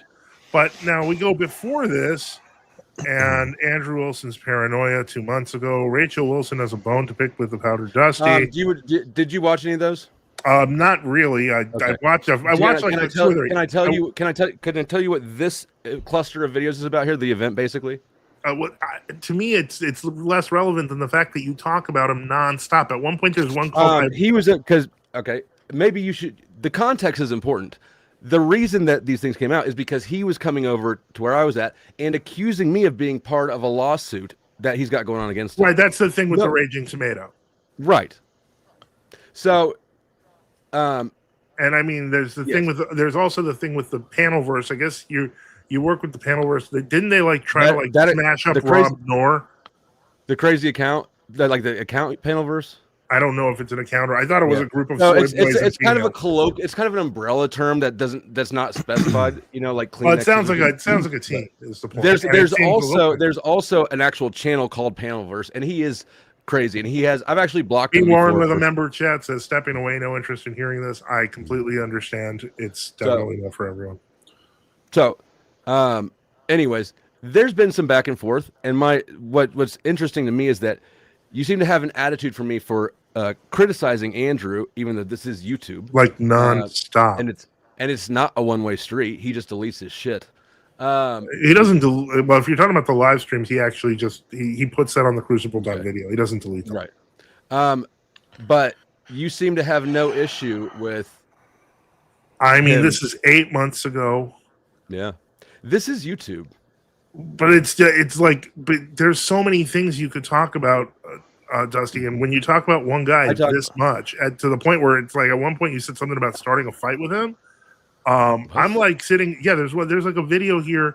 I forget which one. Like I'll have a fight with Andrew Wilson. Like I mean, it sounds kind of like scary orbiter language, man. Mm-hmm. Like that's like you can tell. You seem like a smart guy. You can talk about all sorts of different things, but why just focus on a guy who doesn't like you and you obviously don't like either? Yeah. Our history of interactions has been sort of a gray area. We've debated together. We've been on panels together. We've been on teams together. We've got, we've shot shots at each other. But Mike, what seems interesting to me is that you think it's inappropriate for somebody to make videos critical of Andrew. I don't think that at all. I think people have made videos okay. critical of Andrew, but not every week. Look at the time. Look at the dates on these. Right? Like, they're not every week. And these are things that are clipped out of my live streams. Right? Andrew Wilson's clown cult. Wait, can I interject?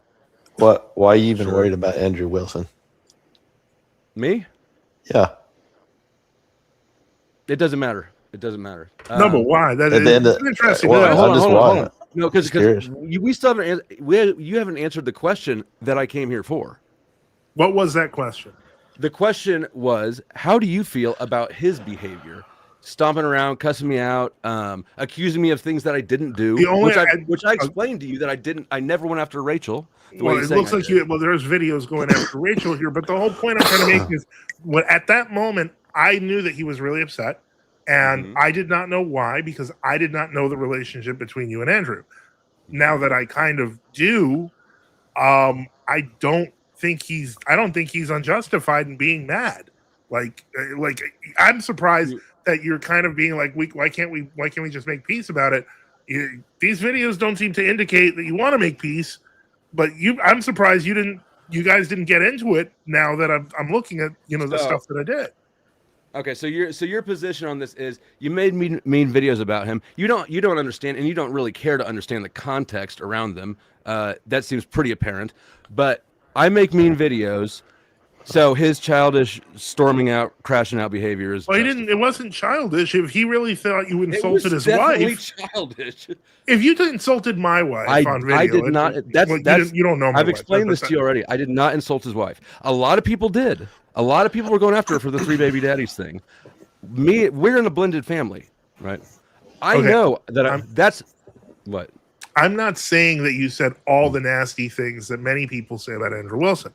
What I am saying is that if he perceived offense because of something you said concerning his wife, or something you were on the panelverse with and someone else said and you thought it was funny, etc. I don't know the reason, but I do know that if you're serious about making peace with someone, probably take down the angry videos and then just write a note, say, look, man, I was misunderstood, and just leave it at that. Right. But I feel like, and correct me if I'm wrong, that you seem to find this as interesting content in which, you want to, kind of milk it. And I'm not saying that you don't have a right to do that.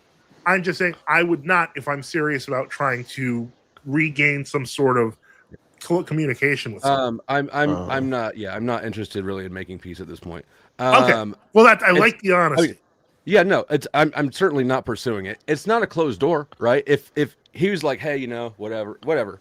I'm not pursuing peace at this point. What I am interested though is that you seem, and maybe this is my mistake for assuming that clergy always behave better than the normal people. That is definitely a mistake. But I think that it's pretty obvious that his behavior was definitely childish. It was definitely not Christ-like. And you're sitting here telling me that if he perceived offense, so he's not even responsible for the accuracy of his statements anymore. Because he lied about me. That's what I'm saying. Isn't Andrew like nominal World Orthodox? Yeah, I mean, but the whole point is that my view is this. Is that a different genre? Yeah, it's different. No, it's different than us. Yeah, but the point is the reaction is going to be the same. If a man who is not clergy thinks that his wife is offended or his wife's pride has been injured, etc., he has every right as a husband to turn around and be mad at the guy who's like it. I'm not saying he's right. That's fair, but that's a proper husband's response. Yeah, that's fair. If your wife was disrespected, Dusty, wouldn't you stand up for her? I say that's fair, but in this case, I mean, this is just out looking in. He seeks out controversy. I'm not. Now, what if I told you that he's leveled the same accusation against other content creators who were equally as confused and innocent? Do you think that there's a chance that he's just concocting victimhood stories? Well, I did see what Gary the numbers guy did to him. Like I'm talking about stories. I saw what happened. I saw what happened to him after Candace Owens handed it to him. Let's see that. Here, I'll put it backstage. That girl Casey is a YouTube channel. I was watching earlier, and it surprised me. She had basically, I mean, it wasn't in person, but essentially the exact same story, which is she invited him on a show, or she reached out to him, and he gave her the same sort of response. I don't deal with people who insult my wife. And she's going, I didn't insult his wife. I've always kept, So I think he's out here using this fake victim story. All right, for look. whatever reason. Okay, it's not a if he stood up to defend his wife, and you can't have it both ways. Either he stood up to defend his wife, wife's right, not or under wrong. attack though. His wife's not being attacked. Well, by it. yeah, I think what Powder Dusty is saying is that yes, it's understandable if he's defending his wife, but if he's casting aspersions on other people that didn't actually say something about his wife, then that's putting him as acting. That's fine, and I would say that that makes it a complicator. But my simple view is, on the surface, because you asked me what happened at that moment. At that moment, I did not know anything about you. I do know quite a bit about Andrew. I do know that a lot of people are nasty to him and nasty to Mrs. Wilson. Yes. And so the whole point is, if he said that, I'm going to at least assume, and I think it's fair from my position, to assume that you guys had a past of which I am unaware. And because of that, I wouldn't necessarily assume he's being childish or anything. I would just assume he does not like you. And it sounds like you don't like him either. And as far as I'm concerned, there's nothing I can do about that. So I'm just going to, you step back definitely on this. look to as an authority, right? But not on Andrew Wilson or you. Not by Andrew. Not by Andrew. Oh, well. Damn, I just lost my train of thought. That's all right. I think Father got some more information after the fact of everything blowing up. Yeah. To where he wants to. I think he's gradually stepping back because he literally found out there was a hornet's nest there that he didn't know. Yeah, exactly. My view is this: if you seriously, because I thought you wanted peace with him, and if you want peace with him, it's obvious what you should do. Well, I came offering peace in person there. Yeah, but it's if you have a backlog there, I mean, Okay. You you don't think I was there offering peace? You think that was that handshake was a trap? I think that you honestly didn't think. Here's my take. I think you honestly don't think you did anything wrong with the videos that you've put up, and that you weren't actually trying to be hurtful or upsetting, but that you very well could have been.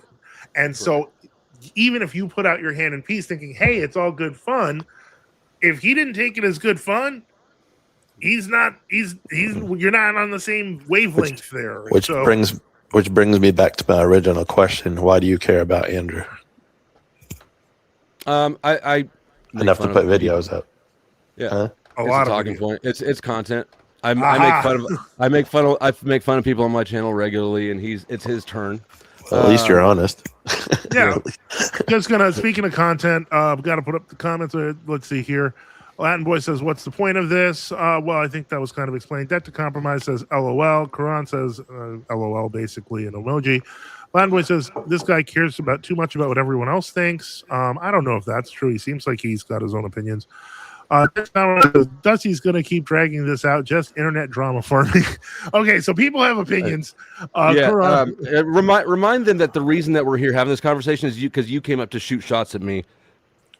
I didn't. Okay, well, first off, I didn't consider it shooting shots. You did ask me previously in a conversation to clarify it, and you did come. You came on, in the chat last week, and I was curious as to whether you wanted to talk about it still. And that's fine if you did. I don't have a problem with that. Like, I don't have a problem with this conversation. He might just want to clear things up and get a better, clearer perspective. A second opinion. That's Karan Wendawa. And Miser One says, "Good evening, Father Boniface." Good evening. So yeah, I mean, from my perspective, as I said, the first videos I saw of you talking about him seemed to be under the impression that you wanted to make peace. That's my advice for how to make peace. What you're saying here is you don't care about peace and you don't like the guy anyway, and you feel like you're making content. But he makes for good content. I'm not interested in peace. Honestly, the ball's in his court at this point. I offered peace. You saw me offer peace, even though I had no idea what was happening. Right. And I mean, Rob Noor, I've had the same history as Rob Noor and Rachel, right?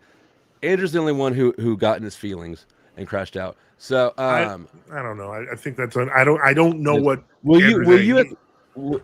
I mean, that's objectively true. He definitely. Okay. Anyways, do you acknowledge? You said that people are nasty to him and Mrs. Wilson. I agree. People are A lot of of people. He has a lot of a lot people of very enemies. nasty. Yeah. Do you recognize that they are also very nasty to lots of people? Yes, of course. Okay. Yeah.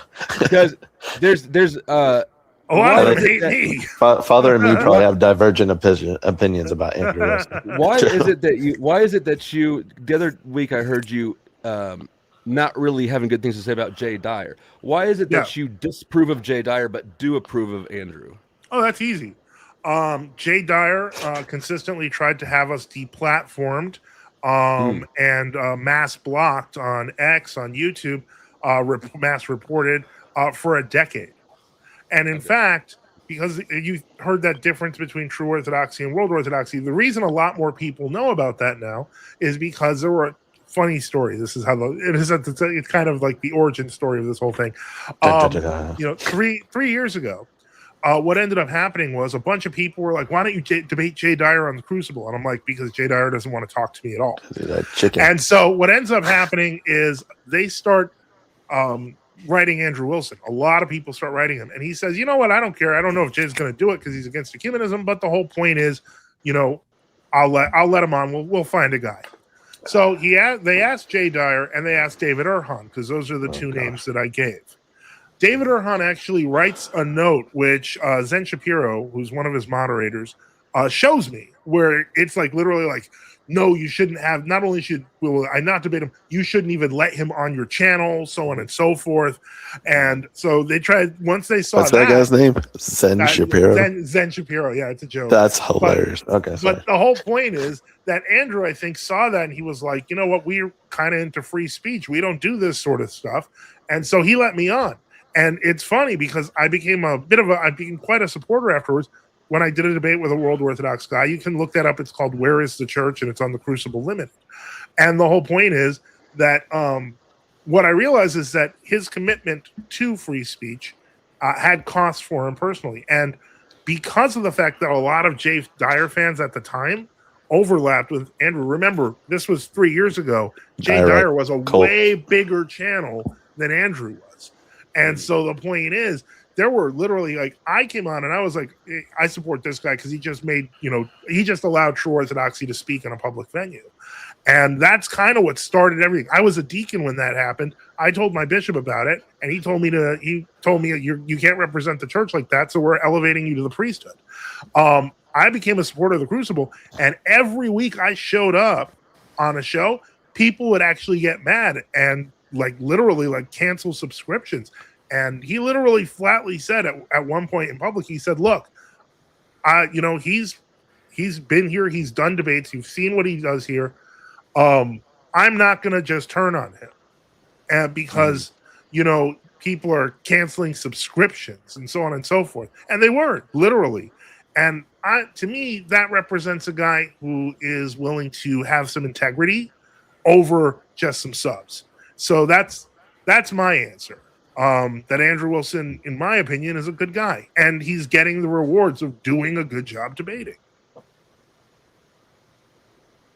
I'll leave it alone. Enter Dusty's opinion. I think it answered the question that I had, which is you've got a lot longer, tighter personal friendship with him, and so you're not interfacing on a. Well, I'm willing to. I guess in an official, you know, because I kind of expected more like, this is not how we do things. This is how we do things. But I wasn't going to do that to you. That's not right to do to anyone. Like, somebody asks you, why doesn't Dusty join the church? Well, I know you're an agnostic. I'm not going to sit here and start attacking you. You know, unless we could. You're agnostic. We debated on Is God Real? It's on my. That's channel. right.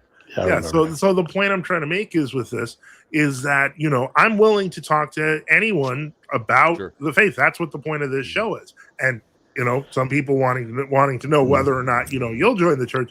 I think, I'd like to ask you a few questions of that. You're always welcome. Well, this is live Q&A, so let's. Yeah, I mean, if you want to turn the Q&A around at me, you're more than welcome to, I guess. And y'all in the chat, I wouldn't hold my breath, but you can pray for me if you want. I don't. We will.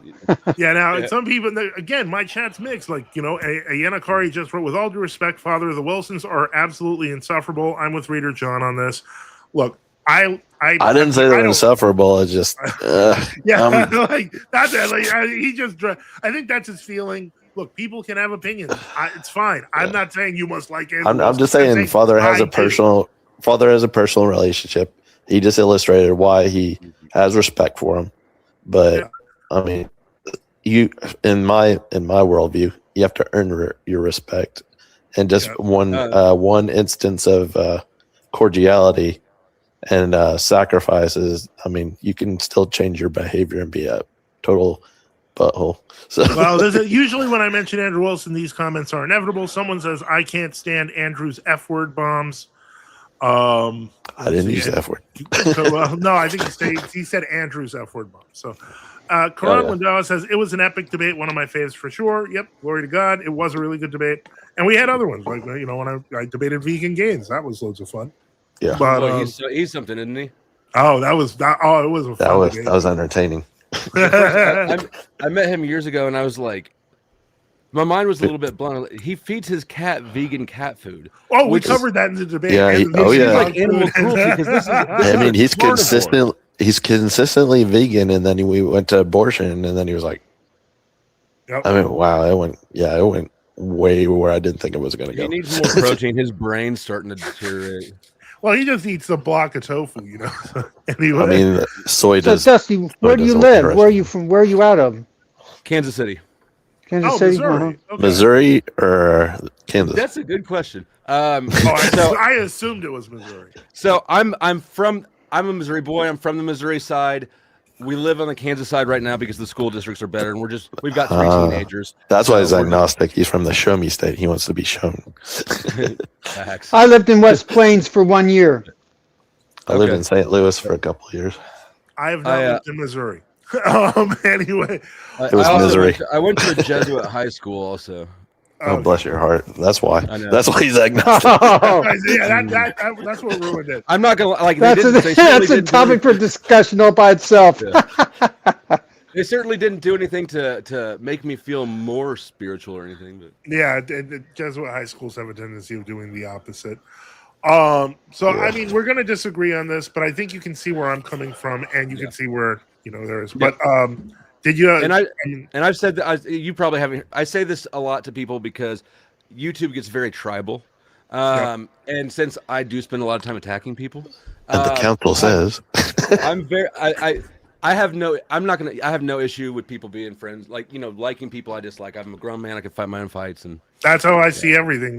Because as clergy, I kind of have to stay out of stuff. Well, yeah. What were you seeking from Father Joseph? Oh, hold on. There's a comment from Crucible Andrew. It says, I know I am horrible, but in my defense, look at who I have to take on. I think that was directed towards you, Dusty. He's taking on all sorts of people now. Hey, Dusty, why don't you homeschool your kids? We did for a little bit after the lockdowns were over. Is that still legal in Missouri? Yeah, it is. Okay. So we homeschooled for about a year after this. Well, 2 years, I guess. The 1 year that schools were shut down, and then the year after. But I gave my daughter her choice. I said, we can keep doing this, or you can go back to school. She's social. She wanted to be around friends, so she's back. And yeah, but they're getting all that negative propaganda, government propaganda, and nihilism. They're getting, death education. But he's agnostic. He doesn't care about that. No, come on. I'm not a fan of that stuff.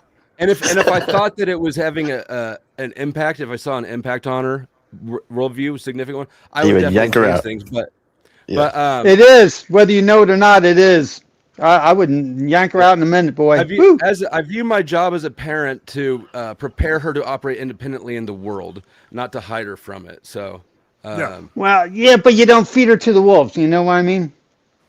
I understand your thinking. One way to insulate your child from that is to go to church and to Become an Orthodox Christian. Yeah, But absolutely. I have to try. I have to try. NFTU.net. Because come on, I substitute taught in the public system, and I tutored one kid for 5 years, and so I homeschooled my children, and what they're doing is they're destroying the minds of children, and so we could go at length. Their history is wrong and all that jazz, philosophy, you name it. All Are you right, talking about the Prussian education system where they're training kind of robots? They've been forming in that direction, Yeah, of course. Ever since the UN had started. They don't even teach the kids how to read or write or add or subtract correctly anymore. Or is it Father Joseph? Carney Vanguard says, "Good evening, Dusty and panel." Crucible Andrew says, "I don't know why this guy thinks he can assist another streamer in a lawsuit against my wife personally and magnify it to gain support for it, and then say let's be friends. It's crazy." I think that's directed to you. Here's another one of these. I thought it was because I talked shit about your wife. This is another one of these made up accusations. Wait, hold up. Before this becomes like a live chat and a live person thing. Which it could. Who's going to be the bigger man and offer a branch? Not me. Well, I mean, if there's a lawsuit against Mrs. Wilson, that's serious. Yeah. It's not my lawsuit, but he keeps blaming me for it because he's confused or he's a liar. Okay. Well, again, I don't know the details of you that, guys, but what I'm saying that's is your beef with the. But what I'm saying is, who's going to offer the? Crucible Andrew says, "Made up. Tell this guy to let me up." No, you can. If Andrew, just look in the chat. Just click the link. I'm on in the pin chat. You can just click the link and you'll be right on. It's it's a StreamYard link. And keep the F-bombs to a very, very minimum. Yeah. We have an Abbott up here. He might have to beat you with his staff. I think he can handle it. My staff has a zapper in it. Oh, exactly. The taste. Yeah, Andrew. All you have to do is just click the StreamYard link and you'll be good. Yeah. But anyway, so yeah, I mean, that sounds like serious stuff. Now, granted, if you guys want to hash that out, that's fine. I don't care. But I'm just saying that it does sound serious. But we'll have to send you to your corners if you misbehave. I think the issue. I have a question here. Are we supposed to be a mediator, an arbitrator, judge in all this? No. No. Because the scriptures say we don't want to take on a argument here. You know what I mean? And get in between all this. It's not our job. I'm looking for peace.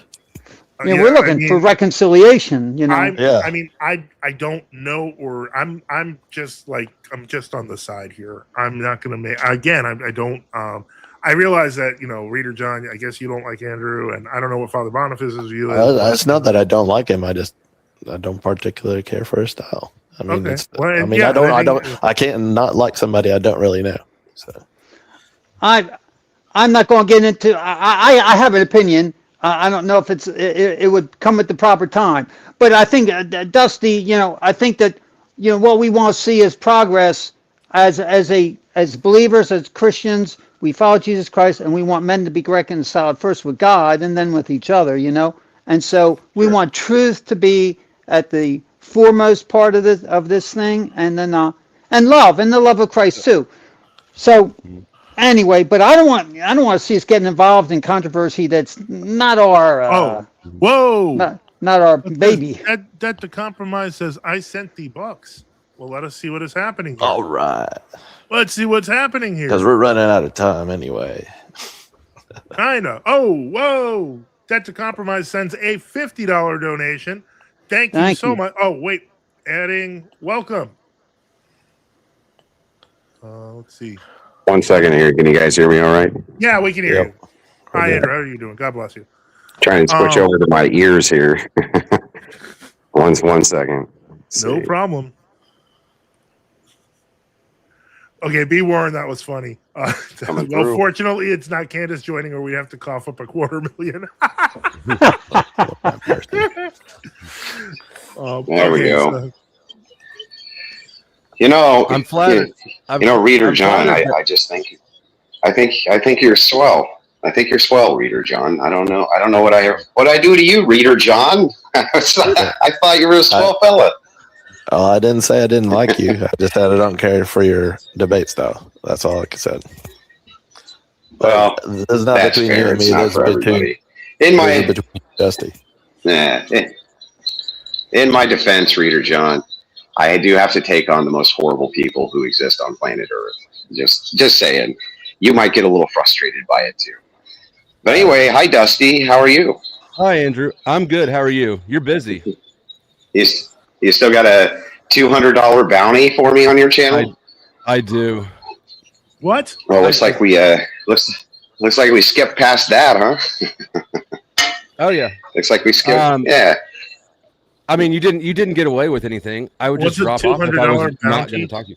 So the way I do things on my channel is when people piss me off, I put them on an inmate roster, and they're basically blocked until somebody pays off their bond. Is what I call it. So he's blocked on. So my that's how channel. you get donations? That's one of the ways. Yeah.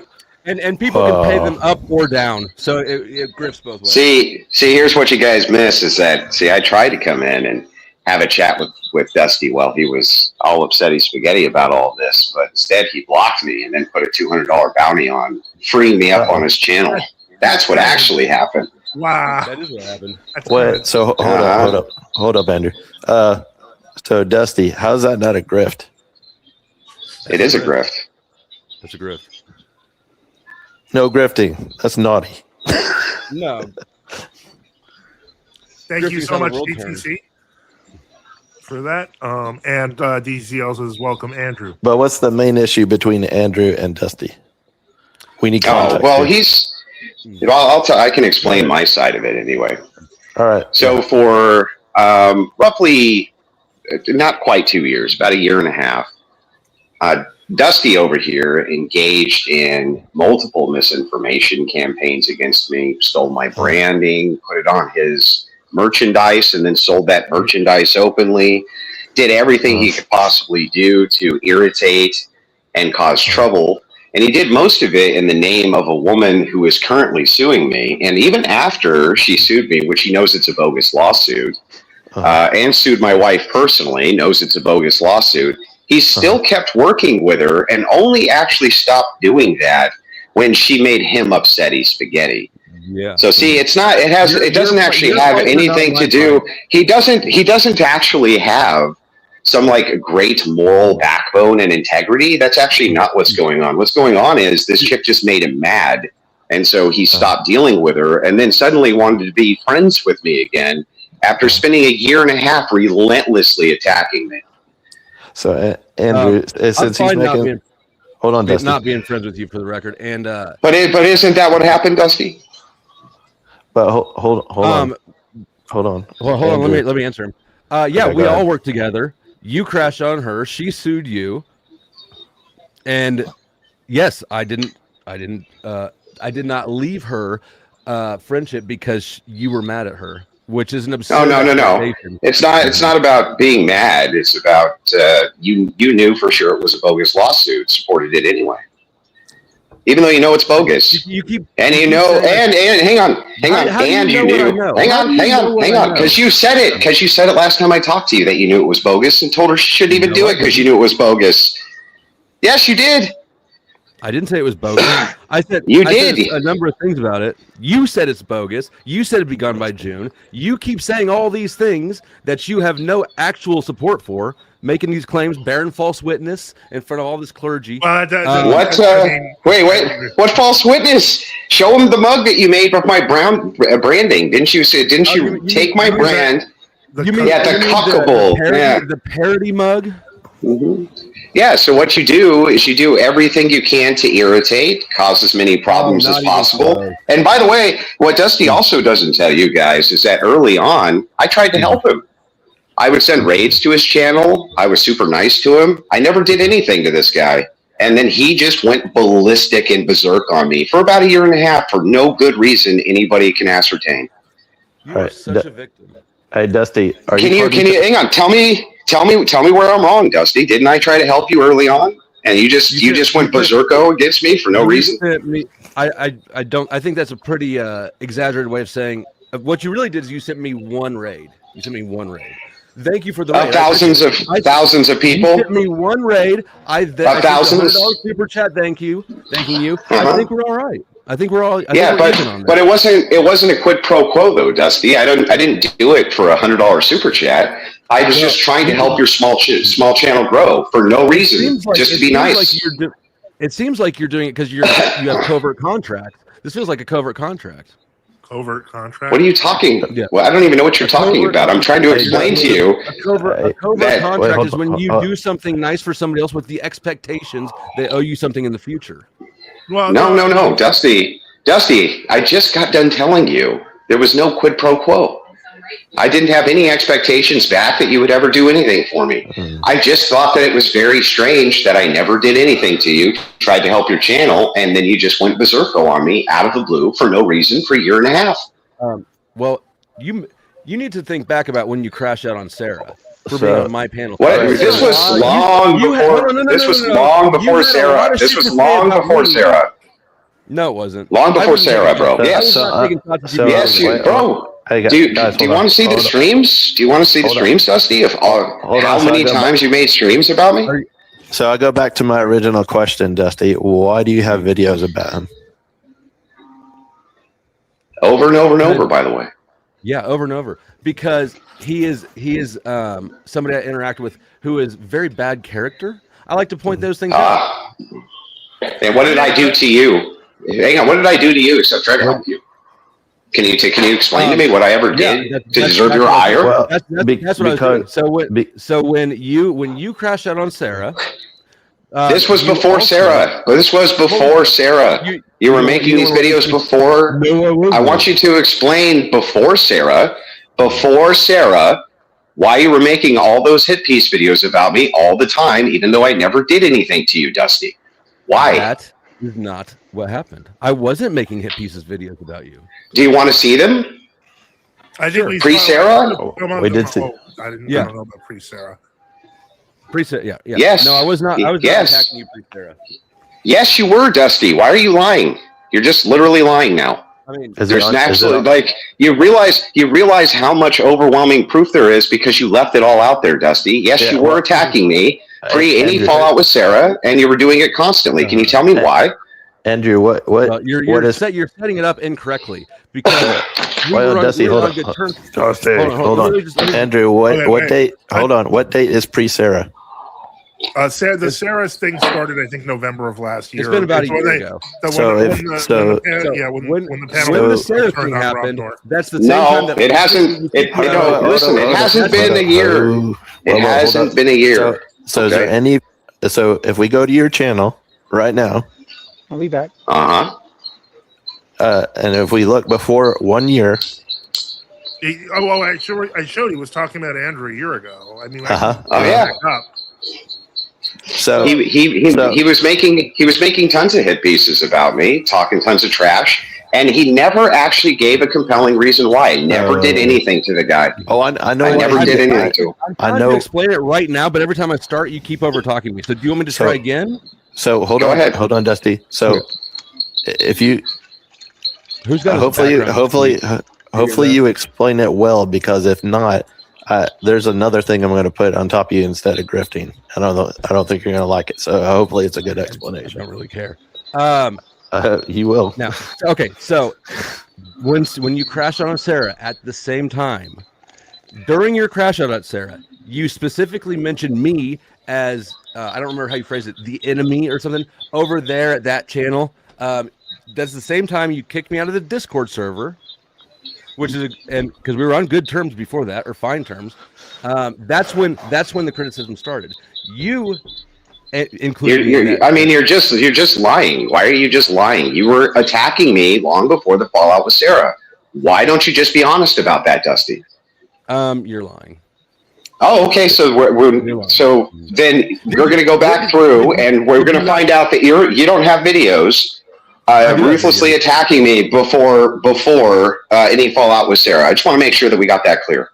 There may be a video or two mildly critiquing something about you. Oh, I see. That's not the gotcha you're trying to present it as. Oh, okay. It's not. How many would you? You're And sitting how here many? saying How many, Dusty? Dusty, how many? You're sitting here saying ruthlessly attacked you. Dusty, you were attacking me at least multiple times a week, Dusty. Your content has been nothing but Andrew Wilson all the time. You, Andrew. Exactly.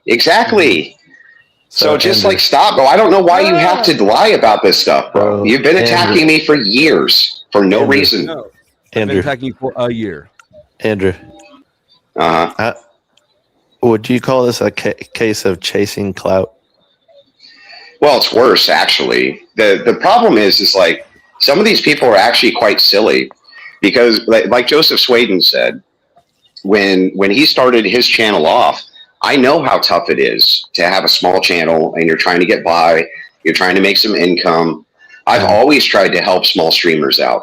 So when I got a lot of political pressure to deplatform anybody who was true Orthodox and not let them debate on the channel, I told them all to go to hell. Pardon my French for your guys' audience. I told them all hell's okay. Yeah. I told them all that they can go to hell. And the reason that I told them that was because that arena for the Crucible was supposed to be about opposing ideas. It was supposed to be about things you didn't want to hear about. And these people, there was a lot of people who were putting a lot of pressure on me to do that. And I told them no. I refuse, and damn the consequences. And it's funny because on top of that, what I would always do is I would promote the channel. I'd put all their channel links in. I would send people over. I would try to send super chats over to help these guys get started because it's a really tough business. I did the same exact thing for the Powder Dusty over here. I helped him out tons. I tried to do some debates on his team. Stop, Dusty. Okay, and then you can refute it when I'm done. I tried to do some debates on his team. I tried to rate his channel. I tried to help the guy out, just like I do most small streamers. But the problem is that because he's a drama streamer, he looked at me and said, this guy's a huge fan. He made so much of his content about not just critiquing me, but attacking me just over and over and over and over. Why is it that when finally it comes to a head and they're like, well, let's be pals, I'm supposed to shake his hand and be like, oh, yeah, sure, let's be buddies. Guy who does nothing but attack me all day. It's my share screen. You know what this reminds me of? So, do you know about Ungrateful Servant, Andrew? Hold on a second. Okay, so this is from all the furthest back videos on this channel. There are 2 videos that include you. One where we debated against each other, and one where actually what was the one you put him in lingerie? You had him in lingerie a couple of. Yeah, hold on, we'll get there. The only 2 before you fell out with Sarah, and then include me in that, is one where we debated against each other, and one where I actually was taking up your side against Imperius. After that, there was no criticism of you before that. The first criticism, bro, you're just lying. You were on panels. You were on panels constantly trashing me. I'm showing it to you right now. Do you think that because the video is not titled about me that I don't have tons of video clips of you trashing me before a year ago, Dusty? Because I do. I do think you don't have those. Yes, I absolutely do think you don't have those. I mean, okay. I mean, you can look at my videos, and I was talking shit on you beforehand. I just showed you I didn't talk any shit until you crashed out. And you're Dusty. You're literally just lying. You're just lying. I don't know what to say. You're just not telling the truth. Here comes the receipts. I feel. I just didn't. Yeah, I mean, I don't know if Andrew wants to share his screen. He may just make a video about you. Either way, I feel like he has the receipts. He's got receipts, and then he's not going to provide them. Not only will I provide them, Dusty, but what's really funny about it is you forget that you, as part of the quote panelverse, were constantly on other people's panels, and you would run 8-9 hour streams at times, 6-7 hour streams where you'd have other people on, and that's where all those clips come in. Of you doing all your little trash talking. You think that because you just don't put it, hang on. You think because you just don't put it in the title of a video that it never happened or something? I mean, your claim just shifted because I had receipts that you were wrong. I was not making hit piece videos on you. Then. But you also now you're saying that this shit talking exists, but it's out there somewhere in the. It's not just out. No. It's not just out there somewhere, Dusty. You were on panels, running your mouth and trashing me. Yes, of course you were. I don't even know why you would bother denying that. Oh no, the tables are. I have no idea why you would even bother denying that. And even more hilarious than that, Dusty, is that when the Sarah thing went down, I was in the right. And then you still kept trashing me. It doesn't matter if you were in the right or wrong. That's not what's relevant. It doesn't matter. What's relevant is that you included me in your attack on her. You initiated this, Andrew. You had helped her, Dusty. You were helping her prep her various suits, promote her channel. When she did her suit, after she did her suit, you went on live on your channel and covered it, Dusty. Like, what are you talking about? Yes, you did, because you wanted to enhance the message. You wanted to enhance the message. You know what I didn't do? Any of the shit that you're accusing me of. I did cover it. I cover lots of things.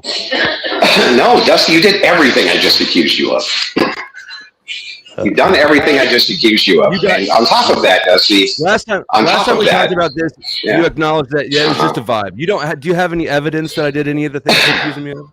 Yes, I'll post it. Okay. Well, wait a second. Hang on. On the Helped Her Planet, you yourself said that you were having back and forth discussions with her on it and refused to share any of your DMs. No, I didn't. I said we talked offline. Of course we did. You did as well. Of course. You said of course. See the text messages, and I said no. I'm not giving you. I'll give you every message I've ever had back and forth with Sarah if you give me yours. No, I've already. A lot of background. I've already told you I'm not giving out private text messages. I'm not doing it. Your background is wild. Yeah, well, I'm getting out of here. So, but why not? Okay. Sorry, I got integrity. I know that bothers you. It's because Dusty. It's because you were assisting her and you were helping these people because you hate me. Because I hate you. You're such a because you hated me. You keep making up these martyr stories for yourself. It's hold on a second. But can you at least see that if he feels you hate him, that if you stick your hand out waiting for a handshake and he curses you out, it's kind of justifiable behavior? Because the way it's a professional setting. It's a professional setting. People shake hands with people they don't like all the fucking time. I'm sorry. Thank you. I appreciate. Wait, was I there? Was I there debating? No. Wait a second. No. Andrew? Hold up. So Andrew helped you out. He rated me once. Yes. Yeah. Well, but hang on. That's not actually true. I also debated on his team, which gave him huge views, which it does everybody if I debate alongside them. Or even if I debate against them. And then on top of that, I did send him raids and told him that I would do it again in the future and told him, I was happy to help. Well, that's because you just couldn't help yourself, Andrew, Dusty. You attacked me first. That's when I responded. You're okay. When you crashed out on Sarah in the same. No, bro, this was long before Sarah. This was long before Sarah. All right, Dusty, we just went through this, Andrew. Wait, I don't understand because the Sarah thing on its own, I remember that she was causing her own problems with Andrew, and then there was the panel versus Rob. So, when did you come in this and say that this was an attack on you? Yeah. Because when he made the stream attacking Sarah. The event that he was mad at her for happened on my panel. While he was talking, I caught strays, or maybe they weren't strays. Anyways, he attacked me also as well in that stream and kicked me out of the Discord server that same day. That's directly or indirectly. Well, hang on. There is some truth here, but as usual, it's masked by half lies. So the thing that's interesting is that Dusty was assisting Sarah in sending people over to Rob North's channel And they weren't just trolling him. That was an actual prolonged harassment campaign where they were trying to ruin his stream on purpose. And then, hang on, yeah, you did. And I have the clip of you saying it, Dusty. You're just lying now. Okay, play the clip. Play the clip. You did. You play the clip. Yeah, I can grab the clip. But here's what happened. That's what you were doing, and so Andrew, yeah, Rob where you guys decided to attack him. I'm going to go over there, and Rob invited me personally. Can I ask one question to Dusty, because I never understood this. I didn't see your thing with the Panelverse. I did see some of the other things other people were saying that were kind of really nasty to Rob Noor. What did he do to you? Rob, so earlier that same night, Rob, there was a 2 versus 2 debate, me and Radical Coder versus Rob and TrippyCast, and he decided he was super rude that stream. He ended up making kind of a mockery of everybody involved.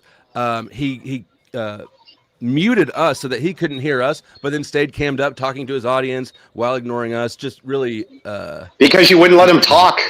Y'all really need some better names. Just saying. It's because you wouldn't let him talk, dude. Again, it's just all half truths. You guys did everything you could to treat that guy terribly, and when he fought back, you decided that you were going to try to ruin him.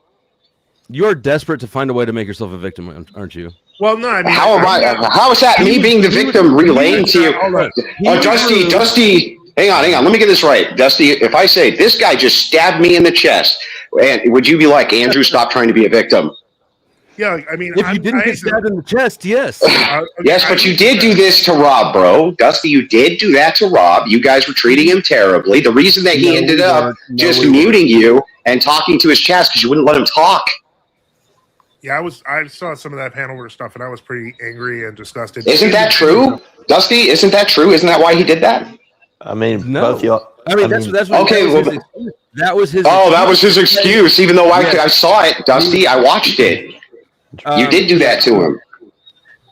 First of all, he said that we had a good conversation. He had a good conversation with me. He said that. He claimed that Ryan was over talking him. Like he hasn't debated 1,000 times and hasn't debated Ryan 1,000 times. Huh. What does that have to do with anything? That's why. If you use that as justification for why it's okay to attack Rob Noor, when he justifiably goes ahead and mutes you on his stream, just talks to his chat because you guys won't let him talk.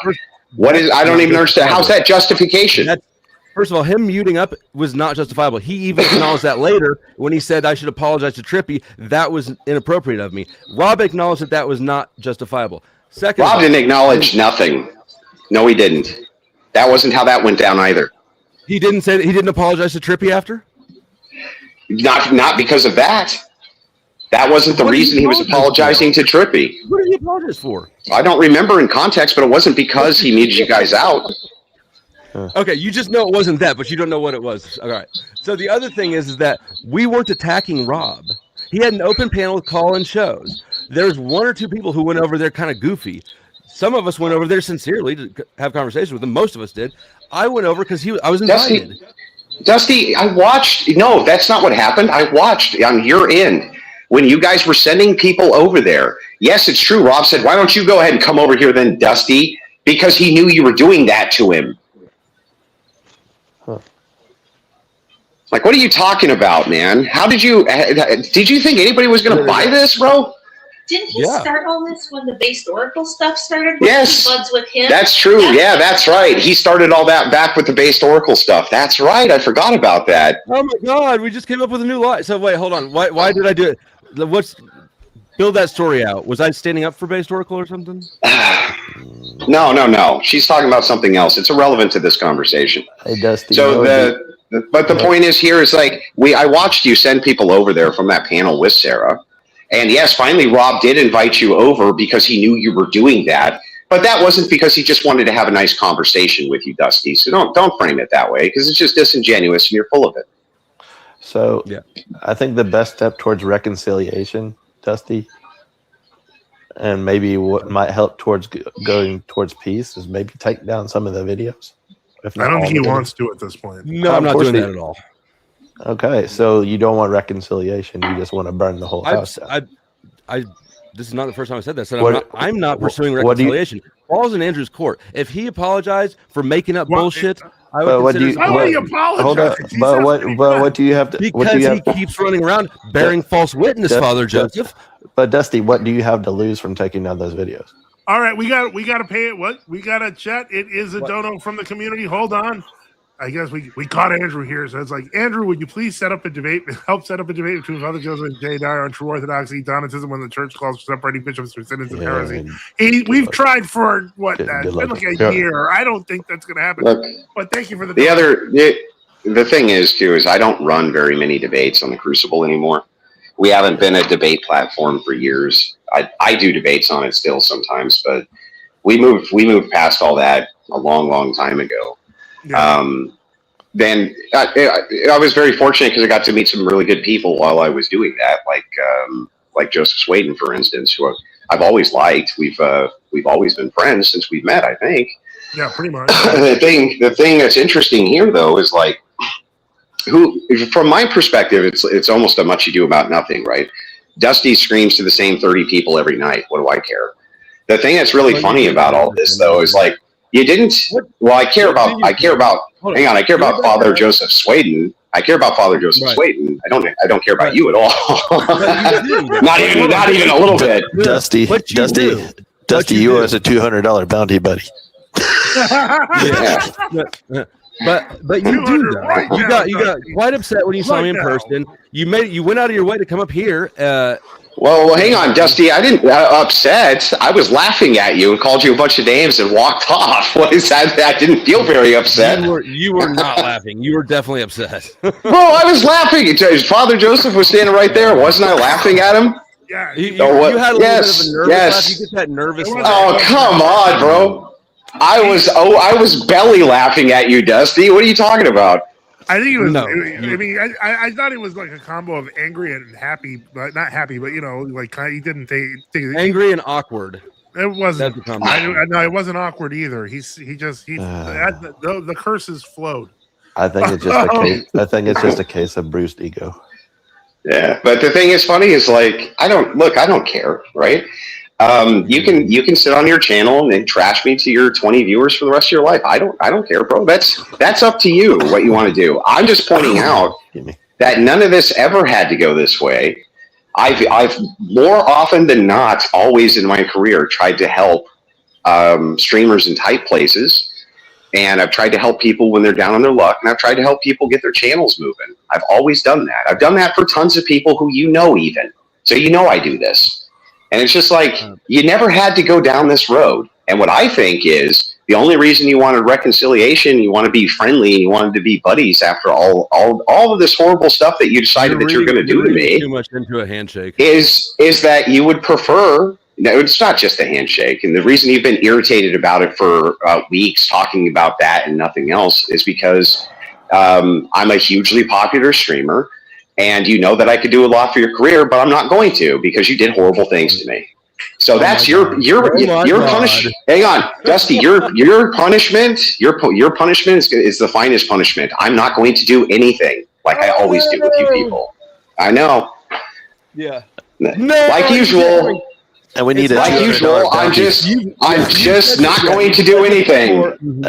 You owe us a $200 bounty for bringing it to this channel. That's true. You do kind of owe us now for $200. So because you brought it to the channel, $200 bounty. Well, he already gave a $5 donation to come on, so $195, and we're good. Oh, yep. Yeah.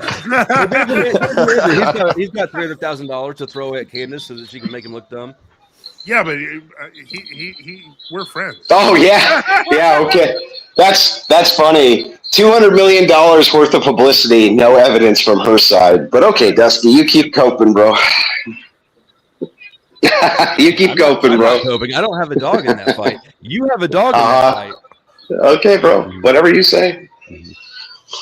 It's fine. You do you. You keep ranting about Andrew Wilson every night for the rest of your life. I don't care. That's up to you. And I'm going to do the same thing I've always done, which is absolutely nothing. I leave you people to your own devices and watch you destroy yourselves. I never have to do anything.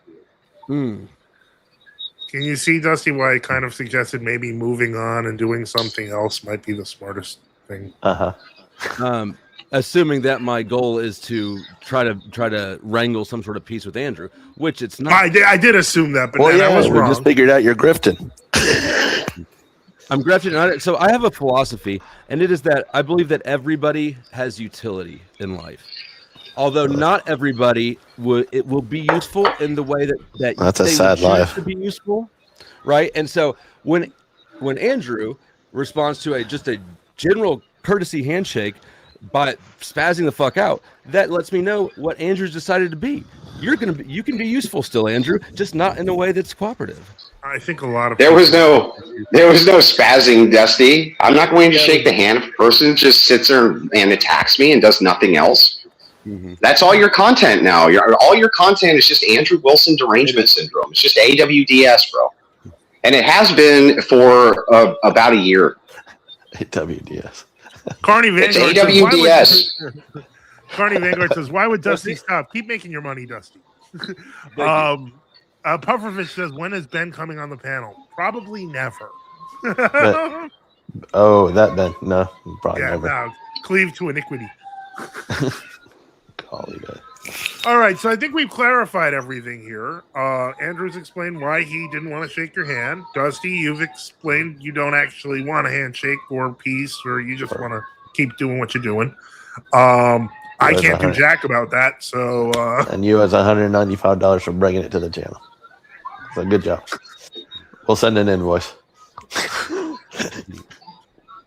I meant Ben Thorpe. No. Who? No. Ben Thorpe doesn't come on my... No Thorpe comes on my channel.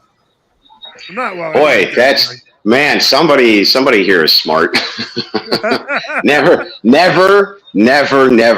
trust a Thorpe. No matter what. Never trust a Thorpe. Those are internet rules to live by. Never trust a Thorpe. I feel like I've just caused some bad... I trust the powder Dusty more than I trust Thorpes. It's a backhanded compliment, but I'll take them where I can get them. Mm-hmm. Fair enough. Anyway, I'll get out of here. I hope you guys have a wonderful evening. All right, sounds good. Take care, Andrew. Talk to you later. Take care. Enjoy your Andrew Wilson derangement syndrome, Dusty. I'm all right. You'll be all right too. All right. So, sounds like you guys hashed it out. Anything else we can do for you here, or do you want to talk? Would you like to know about true orthodoxy? Yeah, would you like to know about true orthodoxy? Did we just become best friends? No, I don't. But I think that. But no, I don't think that happened. But I think that we could definitely talk about if you have questions about orthodoxy, like the picture behind me or anything like that, or. I just don't care about drama. Be reconciled to Jesus is the first and most important thing. What is that? He can't because he looks at everybody as a utility. It's icon. That says Saint Simeon. Interesting. Yes. Where'd you get that? So one of my viewers sent me that and a couple books on. He's Orthodox, and he's trying, out here trying to save my soul, and so he sent me a few things, and that's one of them. Oh, is that Saint Simeon, the new theologian? It looks like it could be, but I'm not sure. I don't actually know the Saint Simeon story, so I don't know if there's any. I love. There's a few Holy Saint Simeons, so that's why we have. But there's no wisdom and no counsel against the Lord. That's what the proverb says. So anything against the Orthodox faith is unwise, without good counsel. So welcome, Father Tad. God bless everybody. How you guys doing? Good. So, Dusty, if you want to win every argument, you need to become true Orthodox because you never lose an argument. Because you have truth with you and you have the Spirit of Jesus Christ and stuff like that. But so that's the way to win. That's on the winning side. We want you to be on the winning side. I thoroughly approve of your over-the-top sales promises. That's a good salesman right there. If you want to win every debate, it didn't save. Servant of God says, "Oh, brother." Me. Well, sometimes. What you mean, Dusty? Wait, are you trying to pretend you won that debate? Yeah, I don't actually think I won that debate, but I did want to talk some shit. Was that a debate? Whoa! Hey, whoa! Hold it. Pause, everyone. Oh man! Andrew from the Crucible gives $200. Wow! Oh wow! Oh man, he $5 upped on you. Match it! Now you gotta match it. Match it! Match it. Absolutely not. And for the record, Andrew, I like you a little bit better now. Thank you so Hey, much, Andrew. We hey. really appreciate it. You're always a friend of the channel, but thank you. We definitely it was a hard week. Hey, Dusty, we had today. We commemorated St. Lawrence of Old Rome. He won his debate. You know how he won it? By his martyrdom, because he put Caesar to shame, and he was willing to go on the fry pan and be burnt to death as an offering to God. But he won his debate and totally defeated his enemies because he was not afraid to die and be a sacrifice for God. And now he's up in eternity, praising God in heaven with a martyr's crown for all eternity. That's the kind of debates that we win, even at the cost of life, because it brings eternal life. So that's what we're talking about. St. Lawrence. The same one who got griddled. Yes, St. Lawrence of Old Rome. I have a relic of him in my intermention. Oh, I actually went to his site where he's buried, and he also said, "Flip me over, I'm done on this side." That's right. Yeah. I was like, that's crazy. So talk about a guy who could endure pain, but the passions of the fire he overcame through the love of God, the love of men, and the courage that the angels and the saints gave him to endure. And he had a sense of humor about it. God probably gave him special, grace to be able to not feel the pain, actually. But also, another apologetic note against the iconoclasts is that, according to the Synaxarion that we read today, that I read in my homily today, they actually took his relics and served divine liturgy over them. Yeah. So, and this is the 3rd century. Yeah. So Dusty, how would you measure up to that kind of a debate? What do you think about that one? What do you say, Dusty? I certainly hope to. If that's winning, I hope to never win another debate again. Hey, you don't like grace? Where's Dusty? Dusty, where are you coming from? What's your agnosticism? I'm agnostic. You're the guy. You're the guy that Father Joseph trounced in the debate. Yep. Right? Yeah, I thought I recognized you. Sorry, Hold on, it's this is getting crazy now. Hold on, sassy Andrew has put in here. another $100. Here's another one just for not being a scumbag. Well, thank you, I appreciate that. I don't know that I. But he did say I try my best not to. He said I was swell, but he said swell the same way he said hell. So I don't know. Guys, we're getting really close because thanks to Andrew's $300, we are now just $40 away from staying till 11:30. Yep. So Dustin, I'm going to ask you. So, are you like one of these guys that got to agnosticism through belief in Darwinism, or how'd you get there? No, I actually think that I know, evolution right? is weak. I'm not. I think evolution is a pretty weak theory. Also, good. Yeah. Thank you. That was Matishko, by the way. Let me see. Atomic Lead says, win Andrew Wilson. Thank you. He donated $300, folks. We are now $40 away from staying till 11:30. So bated breath here. Go ahead, Dusty. Go ahead, Dusty.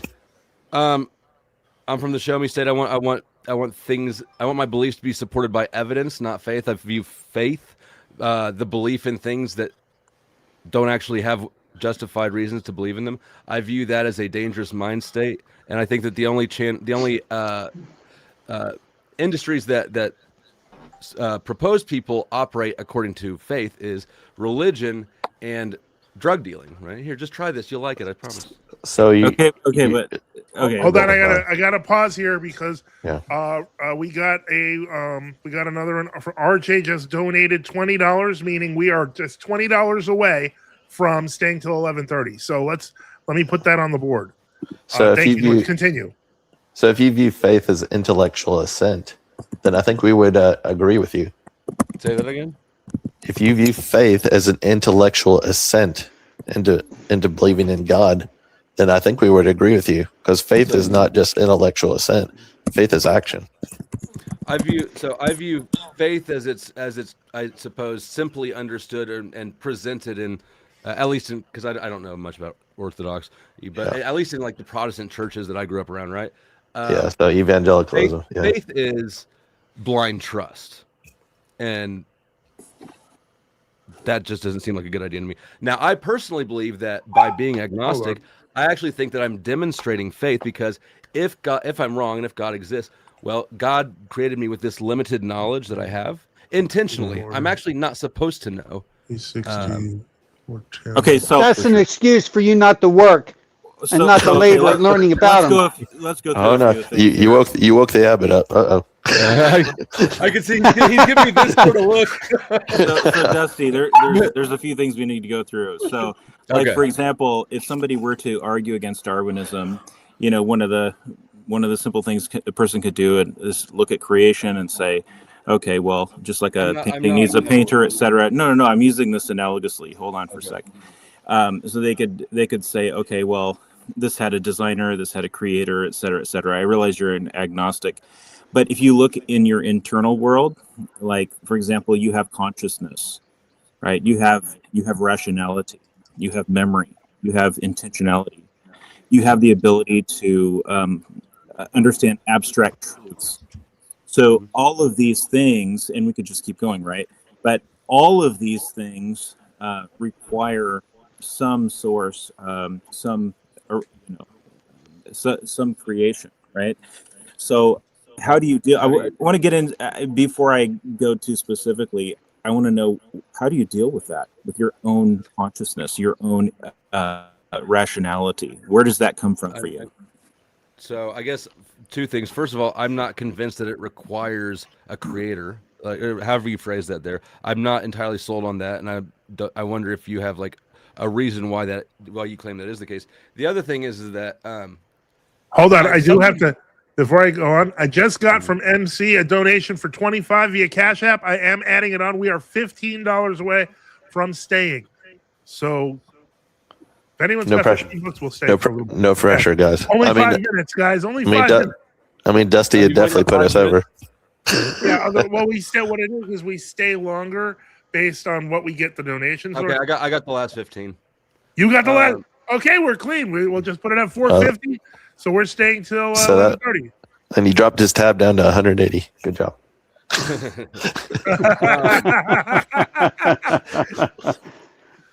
Come back next week. Okay, we're talking about. Hold on. There's the second part of that. The second part is that I don't know everything, and I feel much more comfortable just recognizing things I don't know than I am trying to, pull together some sort of a story that and fill the gaps in my knowledge with and make believe. So basically, you're totally not willing to or not interested in the topic of where this incredible thing called intelligence that you possess and rationality that you possess comes from. In other words, you're not interested. Is that what I'm hearing? No, that's not at all what I was saying. And I am open to it. I'm trying to pull it out of you because I don't think I've quite heard So, are you a materialist, or do you see anything in the metaphysical realm? I'm not sure that the two are actually separate. So no, they're not. But I'm just using that. Yeah. I'm not. I don't consider myself a materialist. I do think that consciousness, right, which is of course the most foundational thing in the world to us, right? Science just steps over it because it doesn't know how to explain it, and that's a massive. In my mind, that's a massive like void. That they're just trying to ignore. I got some weird comments here, and I would really like to touch on the whole materialism thing in just a second. But okay, Innocent Auditor says Joseph Smith restored the true church. Joseph is God's right hand. Jesus is God's left hand. That's what my Mormon neighbors tell me. Avoid your Mormon neighbors. Hold on, and then some guy named Lalo has joined. Give me 1 second, Lalo. I'm almost done reading comments. The panel verse apparently showed up and said, "You people are sick. PHUCX. Yes, Wally. I DM'd you when others wanted to attack Andrew using his son. Then Andrew's people targeted my son while I slept. Wished my dog death. This shows how sick you are. Are you okay, panel verse? You gotta. That this is all caps, by the way. Drugs are bad. Your mistake, not realizing I have fought corruption for years. Funny how predators in reality have responded just like you have. Shame, everything I claim is true. I had your... What the... I don't know what you said, man, but I'm sorry. I don't know. Maybe like the Panelverse broke or something with this. Innocent Auditor 199. I heard Dusty has a very hairy back. True or false? I'm not. Look, I appreciate I the don't know donation. about that. Nobody wants to know. Nobody wants to know. No, we don't want to know. That's between you. False. It's only a little bit hairy. So just to get us back on track here, Dusty, I just want to make a statement and then I want you to respond to it. Saying there's nothing here requiring explanation requires an argument of its own. So what is your argument for that? Well, I didn't say that. I said you said that things require a creator. Uh-huh. Well, or a designer or something. Yeah. He said source actually, but yeah. But but you understand that requires an explanation. That statement requires an explanation. But then he's that you placed on it. You placed a requirement. It's not an explanation, right? You placed a requirement on there. That would be yours to explain. But he was making the excuse earlier about limited knowledge, and he doesn't want to go diving into the realm of the. So again, that's why I immediately went to lack of curiosity, lack of interest. And it sounded like you. Well, okay, go ahead. I'm curious. Explain it. No, I'm. Oh, you are. You're curious about what? Oh, World Radio 332 says throw it in a 10. Thank you so much. We're now getting close to the total. We might actually. Wait, I thought we did the total with the 15 from. Well, no, we did the 75%. I'm just confused. So okay. you're curious about what you were not curious about, or is there something else you're curious about? What are you? I am curious about it. If you think that you have something to add, I've known a lot of religious people, and the claims seem to loop. So we can go down it though. What claims? Great. Could you explain the circular logic to me where it loops? By loop, I mean not that it's circular logic, but that it's the same narratives, and that those don't have a lot more grounding in observable reality for me than. Okay, so when you say observable reality, are you speaking of your senses that perceive things exterior to you? Because we're talking about things that are interior to you. So like you're observing. Okay, then maybe I'm not following you. So give me an example. Okay, right. You're using something internally, ontologically to yourself right now to even have discursive reasoning, to make statements. Yeah, you're moving your mouth. You're using your your senses. You're listening to something outside of you, meaning me talking, using your ears, et cetera, et cetera. But in order to respond, you're using something internal to you, ontologically, your own rationality. And that's something that's forensic to you. You actually can test to know that exists. What do you mean it's forensic to me? It means that it's something that that you can't deny that exists. That you can test and demonstrate using nothing but your own brain and your soul. Yeah, so, do you believe that you have a soul? I have consciousness. I don't know how you would slice out what. Well, how is the soul different? Is the soul eternal? Yes, but your soul also has certain powers. Your soul has the power of rationality, the power of will, the power of memory. Your soul has all of these characteristics that are ontologically part of your being that you exercise on a daily basis. Like intellect. Mm-hmm. Okay. I recognize that those are all real things that are there, and they're intangible and personal. Meaning I'm the only one that can experience them, and they're not visible to you guys. So right, but you use those things to interact with the physical universe, correct? Yes. Yeah. So it's not just internal, right? It's something. It's something that you that animates you. Yeah. It determines my actions in the world. Mm-hmm. And so, for us as Christians, we believe that man is created in the image of God, and of course, man is bipartite. Man has a living soul, but also a body. But chiefly, the image of God is present in man's soul. If you look at Metropolitan Makarios Bulgakov's Orthodox Dogmatic Theology. He speaks about this. I actually have it translated on my Substack. If somebody wants to go look on my Substack, it's patristicorthodoxy.substack.com, and I have several articles there. And I do a lot of apologetic work there too, but which is what I'm doing right now, actually, with you. But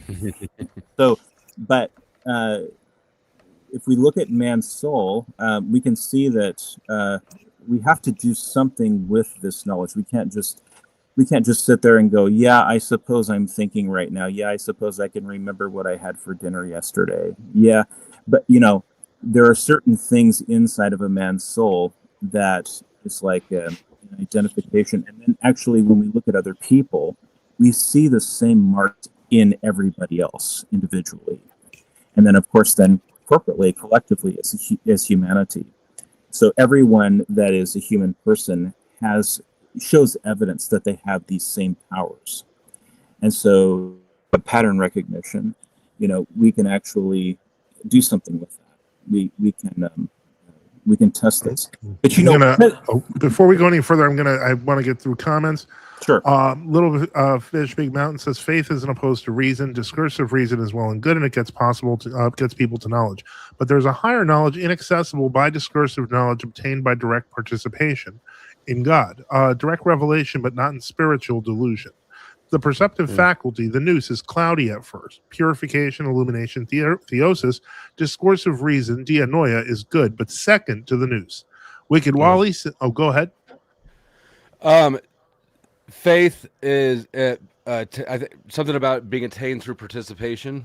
Is that what it said? That last comment? Yeah. I don't think he said faith. Which would be like. Well, faith isn't opposed to reason. Discursive reason is well and good, and it gets people to knowledge. But there's higher knowledge that's inaccessible by discursive knowledge obtained by direct participation. What that's really saying is that the difference is that what we participate in the regular world stuff, eating, sleeping, so on and so forth, that faith is the stuff that where we're communicating on a different level, but it is still the same kind of experience in a way as, say, participating in eating breakfast, except you're talking to God. But how do you if it's attained through participation, that must mean you're participating in something before you've attained it, right? Yeah. So what is that you're participating in, like the life of the church? Or? Yeah, like life in the church, prayer, so on and so forth. Yeah. Obedience. Communion. Yes, so where I wanted to go next too is that's kind of a higher thing. I was trying to deal with the lower things first. Yeah. But the other thing I wanted to do is talk about conscience, because every man has a conscience that preaches to him what's right and wrong. And you can do this with yourself, Dusty, in your life. You can kind of look at your internal barometer for justice, your internal sense of justice. So, like if somebody punches you in the face and grabs your iPhone or your wallet or something like that. Father, your audio is starting to. Oh, okay, is this better? I don't know. Yeah. Okay. Yeah. I'm almost there. I just have to figure. I've got this wide diaphragm microphone that's not hooked up yet, so I'm a little ignorant with this. So hopefully, very soon it'll all be way better. But anyway, yeah. So we want justice, right? Or if somebody violates somebody who is innocent or what have you. I mean, we all want to go hunting, right? We want to find the guy and bring him to justice, right? So this is something that we have. It's just baked into our ontology. It's baked into us as human beings. We have to do a lot of really bad things to ourselves to shut these bells and whistles off, so to speak, right? But when you look at yourself, you can look and see all of the moral infractions that you personally have done, and all of us can do that.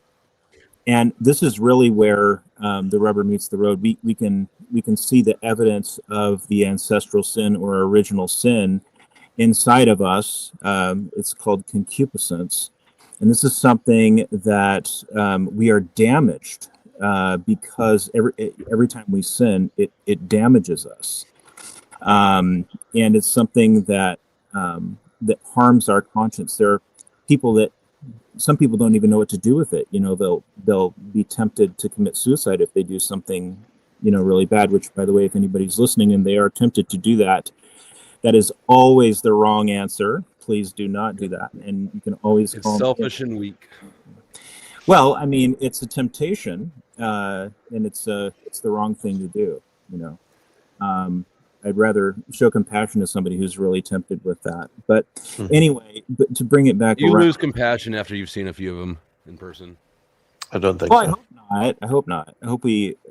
I hope Have we. you? Yeah, I mean that sounds like you've experienced something. Yeah, I have a lot more compassion for the parents and children that you see than I do for the people who are selfish enough to take their pain and transfer it onto the people closest to them. But not all of them are selfish. Some are mentally ill. Yeah, it's not. Some people. Thank you for saying that, Reader John. You know, some people, they just really are in like a cloud, and so they don't know how to get out of it, and you know, they're in a bad place. It's possible. I've never been close to that, so I don't know what mental. Yeah, well, the public schools promote a spirit I'm a of professor, so nihilism. Unfortunately, I'm closer to these sorts of things than other people, and so you know, we just have to have compassion. But the point is, we have this moral duty. You know, this is something people are so selfish in today's world. They don't even think about the duty that they have to their parents. They don't think about the duty that they have. He sounds like, you know, we're at the end of time. You know, men will be lovers of themselves and you know, disrespectful of parents and all that. We're seeing that right now. But man really does have a duty to others, to God, and also to himself to behave in an honorable fashion. All of these things. Welcome, Maximus. Hello. All of these things are extremely, you know, important.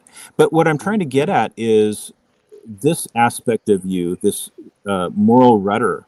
You clearly have it. You've in this conversation. You're just pacing with me, and obviously, anybody you know, that hasn't completely seared their conscience and is completely psychopath would be pacing with me about this.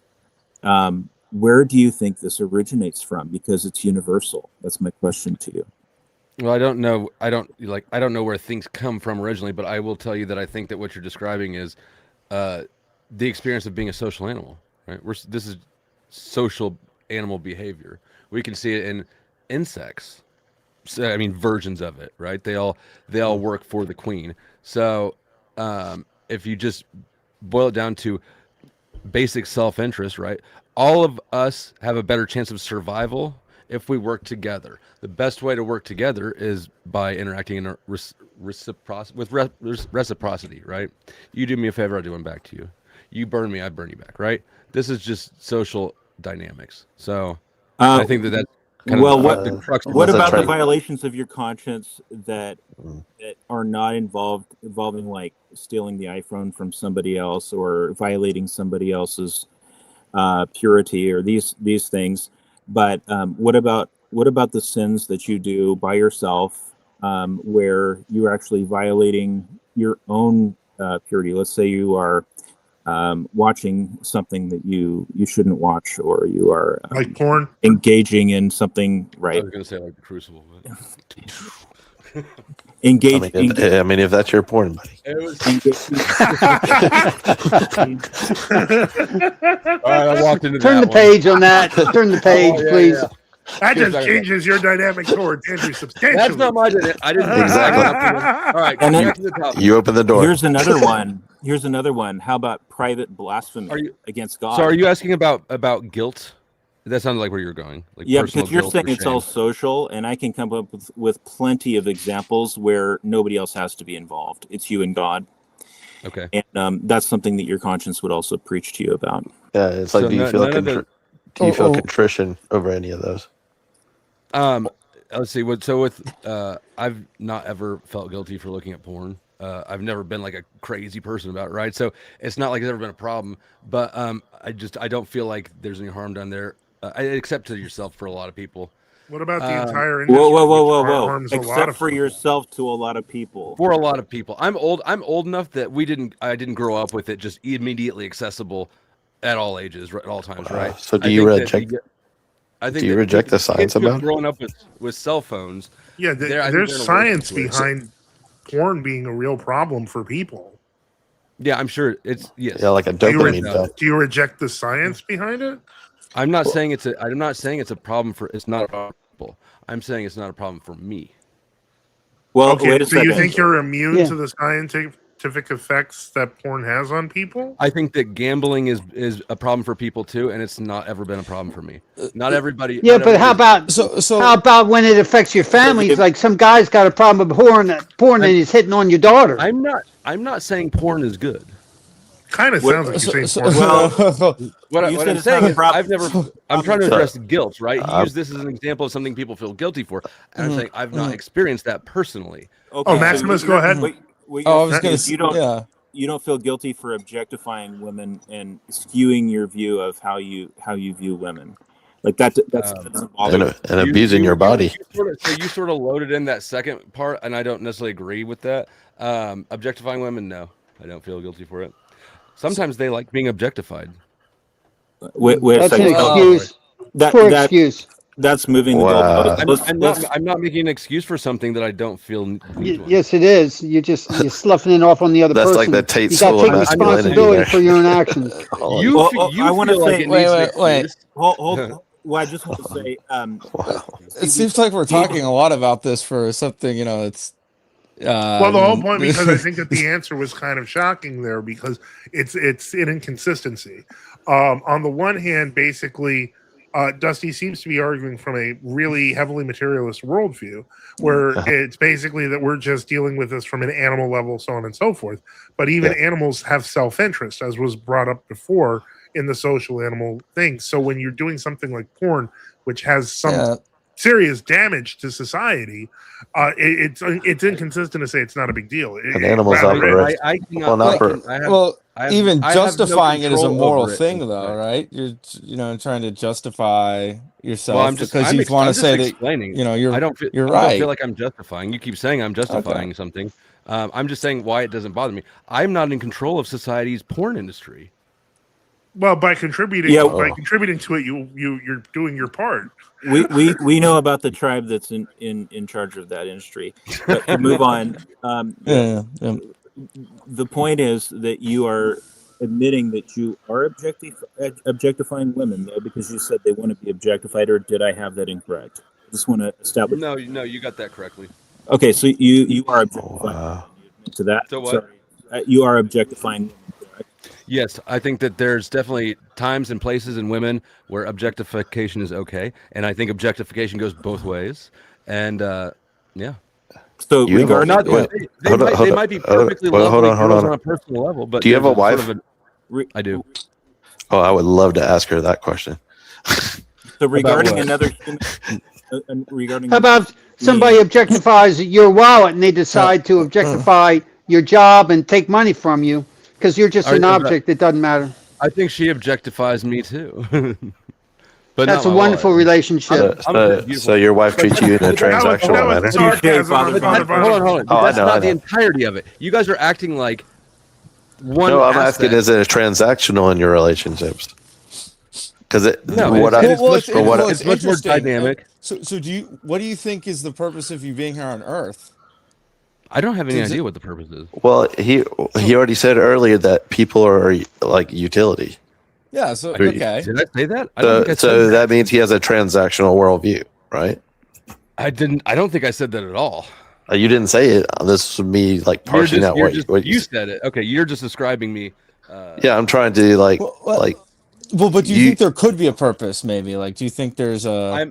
I'm definitely open to that idea Yeah. that there's somebody, but I don't see why.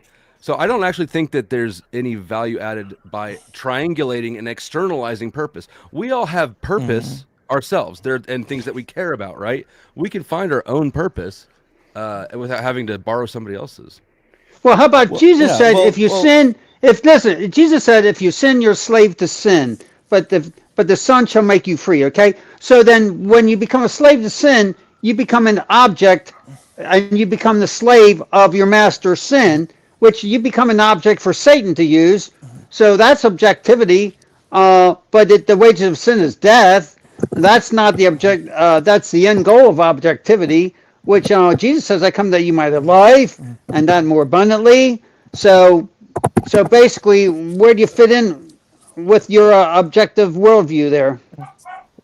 With my objective worldview, you mean that sometimes it's not inappropriate to objectify people?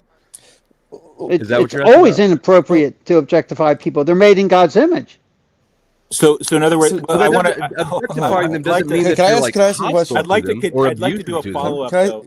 We got a lot of people in here, but I just want to know do human beings have moral status to you? I don't know that. I don't know what you're asking. How do you determine the moral status of an object? If we're talking about objectifying people, right? So we have to They're still determine what the moral people, status right? of They're the still object is. people. Objectifying is sort of an attitude towards obviously a person. So they don't ever actually turn into objects. Yeah, but objectification means But that you treat them as objects. and You're not as treating people. them as an object of It means that there's basically you're not your interest in them is superficial and transactional. It's transactional. Yeah. That's what Reader John was saying. That was his point. Okay. You know what that sounds like? That sounds like Protestant and Jesuit theology. That it's all objective. Hey, guilty. He wasn't a Jesuit school. Okay, so can I ask you a question? Do you objectify the guy who works at the gas station No, because that's transactional?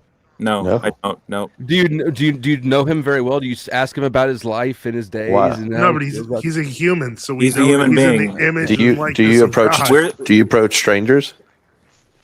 I was just preaching mean, about this today. We're supposed to love our neighbors ourselves, right? So I think that you might be like loading up the word objectify more than I am, because I'm not saying that you treat them literally like objects. You're not going to throw them in the trunk of your car. great. until Define you're ready to use them again. objectification. Here's the thing. If in the Garden of Eden, we would have all seen each other as the image of God. We don't see it anymore. But So the goal is to get back to that point where you can see another human being and see them as an immortal soul. so you guys are leaping too and the far value because that has. No, you guys are leaping too far because he doesn't even care about a Garden of Eden. Yeah. Well, wait, can I ask a question? Right. That's so, right. That's why we have to start here. We got. But I want to ask. You said you don't know if there's a purpose. So if you look at but if you look at animals, right? They don't make their own purpose, right? What happened to Lalo? He just disappeared. He got tired of waiting. He's a Thorpe orbiter, by the way, which I think his timing was interesting. That's crazy. Don't you think that animals, they have their natural end, their natural telos, and then like if with an alligator, if you feed it enough and you put it in warm water, it'll just chill out. It'll be completely. So would you say they operate on and not do instinct? anything? But humans, we don't have that. We don't. We have a higher purpose. It doesn't matter how much food you give us, how much pleasure you give us, whatever. We're not contented. I'm still waiting for an alligator. I'm still waiting for an alligator to write a book. So I'd like to get back to justification. So what could we agree on? Maybe a definition where separating the person from their physical attributes and a physical act that we desire. Would you agree with that definition? That'll work. I'm just talking about using about your interest in somebody being transactional and superficial, right? It doesn't mean that you're abusive to them. Like I think that you guys are making it into a hostile thing. Right? You may change that after we define abuse. Because if we speak of abuse in a scholastic sense, abuse is a misuse of something, right? So, but first we have to ask. A woman's body is something that is part of her ontology, is part of her person. It belongs to her. Yeah. Correct. Right, and so it's not separate from her soul, right? I mean, I kind of believe that. I'm surprised that you do. No, it's we're united. Okay. We can speak. Okay, of I'm with you. I'm with you. From the body, right? So we can't separate the characteristics of the personal subject whose characteristics they are, right? Or no? Okay. Yes. Okay. So when one has engages in the marital act with somebody, one encounters not merely a body, but somebody who is embodied. Correct? I think so. I'm not really sure what that means, but like somebody can't hand you their body and say, "Yeah, just give it back to me when you're done." Right. They're there with you, right? There's another consciousness there with you. Right, and there's a certain honor that's inextricably linked to that person that they cannot shed the body is a vessel of honor or of dishonor. Yeah. I don't know. I mean, I I think- don't want to. I don't want to be nitpicky. I just don't know what some of these things mean that you say. Right? How is a body a vessel of honor and dishonor? I don't know what that means. Well, what is it? What is honor? What does it mean to honor somebody? Being reverent towards them. So I guess so. So you're saying you can use your body to honor yourself or dishonor yourself, or what? Like, Well, our bodies are not just like inconsequential objects, like the carpet. no, they're pretty important right? to us. Well, Yeah, how- right. They're biological. They're biologically knit together with your soul. They Mhm. are Correct. the And vessel that carries your soul, right? right. And your soul is the form of the human body. So you actually are somebody that is embodied. So we couldn't speak of doing something to somebody's body without speaking of doing something to them, correct? All Your right, mic Father, is kinda lean, going out. lean into the mic again, Father. Yeah, you got to lean into Okay. the mic. Yeah, okay, can you hear me better now? You got Yeah, you yeah, got to yeah. hug We- that mic, Father. Okay. We Let can't me- speak of doing something. Let me repeat it. We cannot speak of doing something to somebody's body without speaking of doing something to them. Can you agree with that? Right. Yeah, I agree with that. And so that's why the problem, if we do make that separation, we engage in an injustice toward the person. Yes. Then this is where you lose me, because I'm not doing any. I am not speaking of anything that would separate their desire from their body's activity, right? If I go to a strip club and I want a lap dance and she wants to give a lap dance, we're both, doing. What if the she's thing that we want. illegally But human she's- trafficked? Well, But then that's what- the problem. That's a whole different problem then. Well, no, yeah, right. Well, let's just say that he's saying she's doing what she wants to do, etc. But she's degrading herself, and you're participating in that. Yes. I mean, I don't necessarily agree with that. You're saying that she's degrading herself. I think that you saying that she's degraded is more degrading than what she's doing. So you think? I think you degraded her just now. Okay, so you think that basically people can basically do whatever they want with their bodies, and it doesn't. say that. Well, I'm just saying they can do like a woman. Let's take a concrete example. A woman could do. Your mic again. Yeah, a woman, Here, yeah, you got to work on the mic there, Father. I can. Sorry let me about that. fill in on this one, because basically, what he's saying is that we're degrading her because we point that out, but that doesn't. The fact that we point something out doesn't separate the reality of the action. But it's Like, in not other words, pointing out. if we don't say that she's degraded, she's still degraded. You libertine. But you're still degrading her by insisting that she's degraded, right? If I said that being an Orthodox priest was degrading, But then it goes back to honor. I'm applying that stigma there. But it goes back to honor and purity, right? Does it? Because basically it's like an insult. If I say Orthodox priests are all, I don't know, con men, right? I'm Well, you did dishonoring. imply- you did hold say on, that Let me one- finish. a Let me couple finish. days- I'm dishonoring you by insulting you as part of a group, right? Oh, this is a good dishonor is comment done- here. She's degrading herself, and you are allowing and supporting her demise. Crusty. I think that you're degrading her with that action, with the attitude. You already So- admitted, though, that it's okay But we're to not do it. participating in the action. You are. You're skipping straight to the degradation. Yes. Why? And how do you degrade her humanity? You got by How do you? condemning Oh wait. her- How do you upgrade or degrade her humanity? can everybody hear me? Okay. Now Yeah, can. much Yeah. better. So Okay. basically, like Dusty, to use Crucible speak, you're on Team Coomer. Probably. Kumar? So No, the not marriage, Kumar. Go forth and multiply. I'm just trying to follow God's instructions. so Dusty, this is Wait, you don't do that in a strip club. How many concubines did Solomon have? the act that you're talking about is something that is leading up to the marriage act, the copulative act between a man and a woman, right? I mean, that would be the final form of it. That doesn't mean that every single instance of it needs to land. But there. that's the end to which it leads. That's the natural end. Ideally that's the end to which one of them will lead, right? But to say that if sex occurs without ending in marriage, that means that sex is condemned or dirty or degrading or something. No, I it don't just like means that sex actually occurs for a certain end. It has a certain teleology. It has a certain purpose, and the primary purpose of that is the begetting of children. I would say that's definitely the most important one, right? That's the most important one. And the begetting of children, human nature teaches us, to have a healthy, well-developed child. The most healthy place that you can have a child be raised is in the nuclear family, where you have one husband, one wife, and that's their mom and dad, and they stay together, and they build a family. Correct? Yeah. And you're speaking about an act that is part of the most intimate aspect of procreation.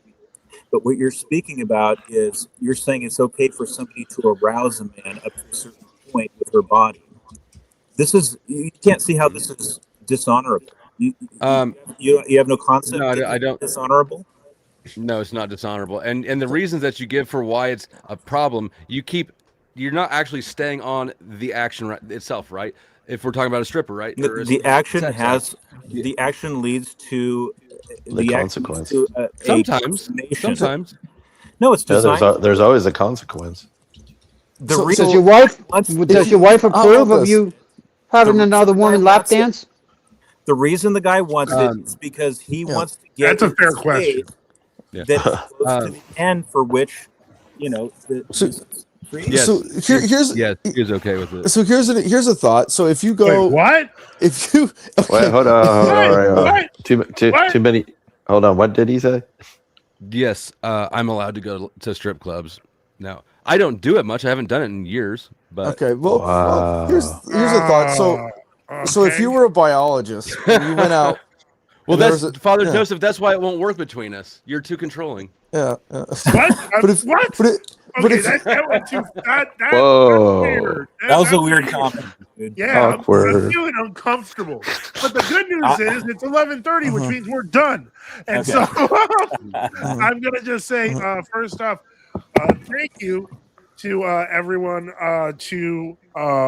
everyone who called in, Andrew Wilson, Dusty, to that guy who I guess was from the Lala, and Maximus had a great Google Homo. Leonidas, they had a great debate earlier, and so thank you to everyone, our listeners, to those who had questions and had comments, to those who support our mission. And thank you for everyone who did support our mission. As support the channel, we at NFTU need your help. Support us by subscribing or donating at NFTU.net. My brain is flying all over the place. At NFTU.net, on Give, Send, Go, or on X, we remember all of you in our prayers, and thank you all for the support of NFTU. Everyone have a great night, and as always, don't forget to like and subscribe. And donate $195. What's this? Make sure you have a peek at Dusty's live chat on his channel. I'm afraid. I'm very afraid. You're all welcome to come over if you want. I'm still streaming for a bit, so. I'm going to go to bed. Tomorrow's my kid's first day of school. I'm just in the courtesy. All right. Have a good night, everyone. We didn't make it to the. Of course, we didn't make it to the total. So of course, I have to play the sound. But we'll play both sounds because we did. Losing, but we have a bounty coming. I thought we did. And it wasn't, but otherwise, it was a fantastic night because we still broke 450. So that's great. Praise the Lord. Winning. And so, everyone, have a good night. Thank you. God bless you in the name of the Father, Son, and the Holy Spirit, and have a great evening. Benedicite. Benedicite, through the prayers of the Holy Fathers, of Jesus Christ, God, have mercy on us and save us.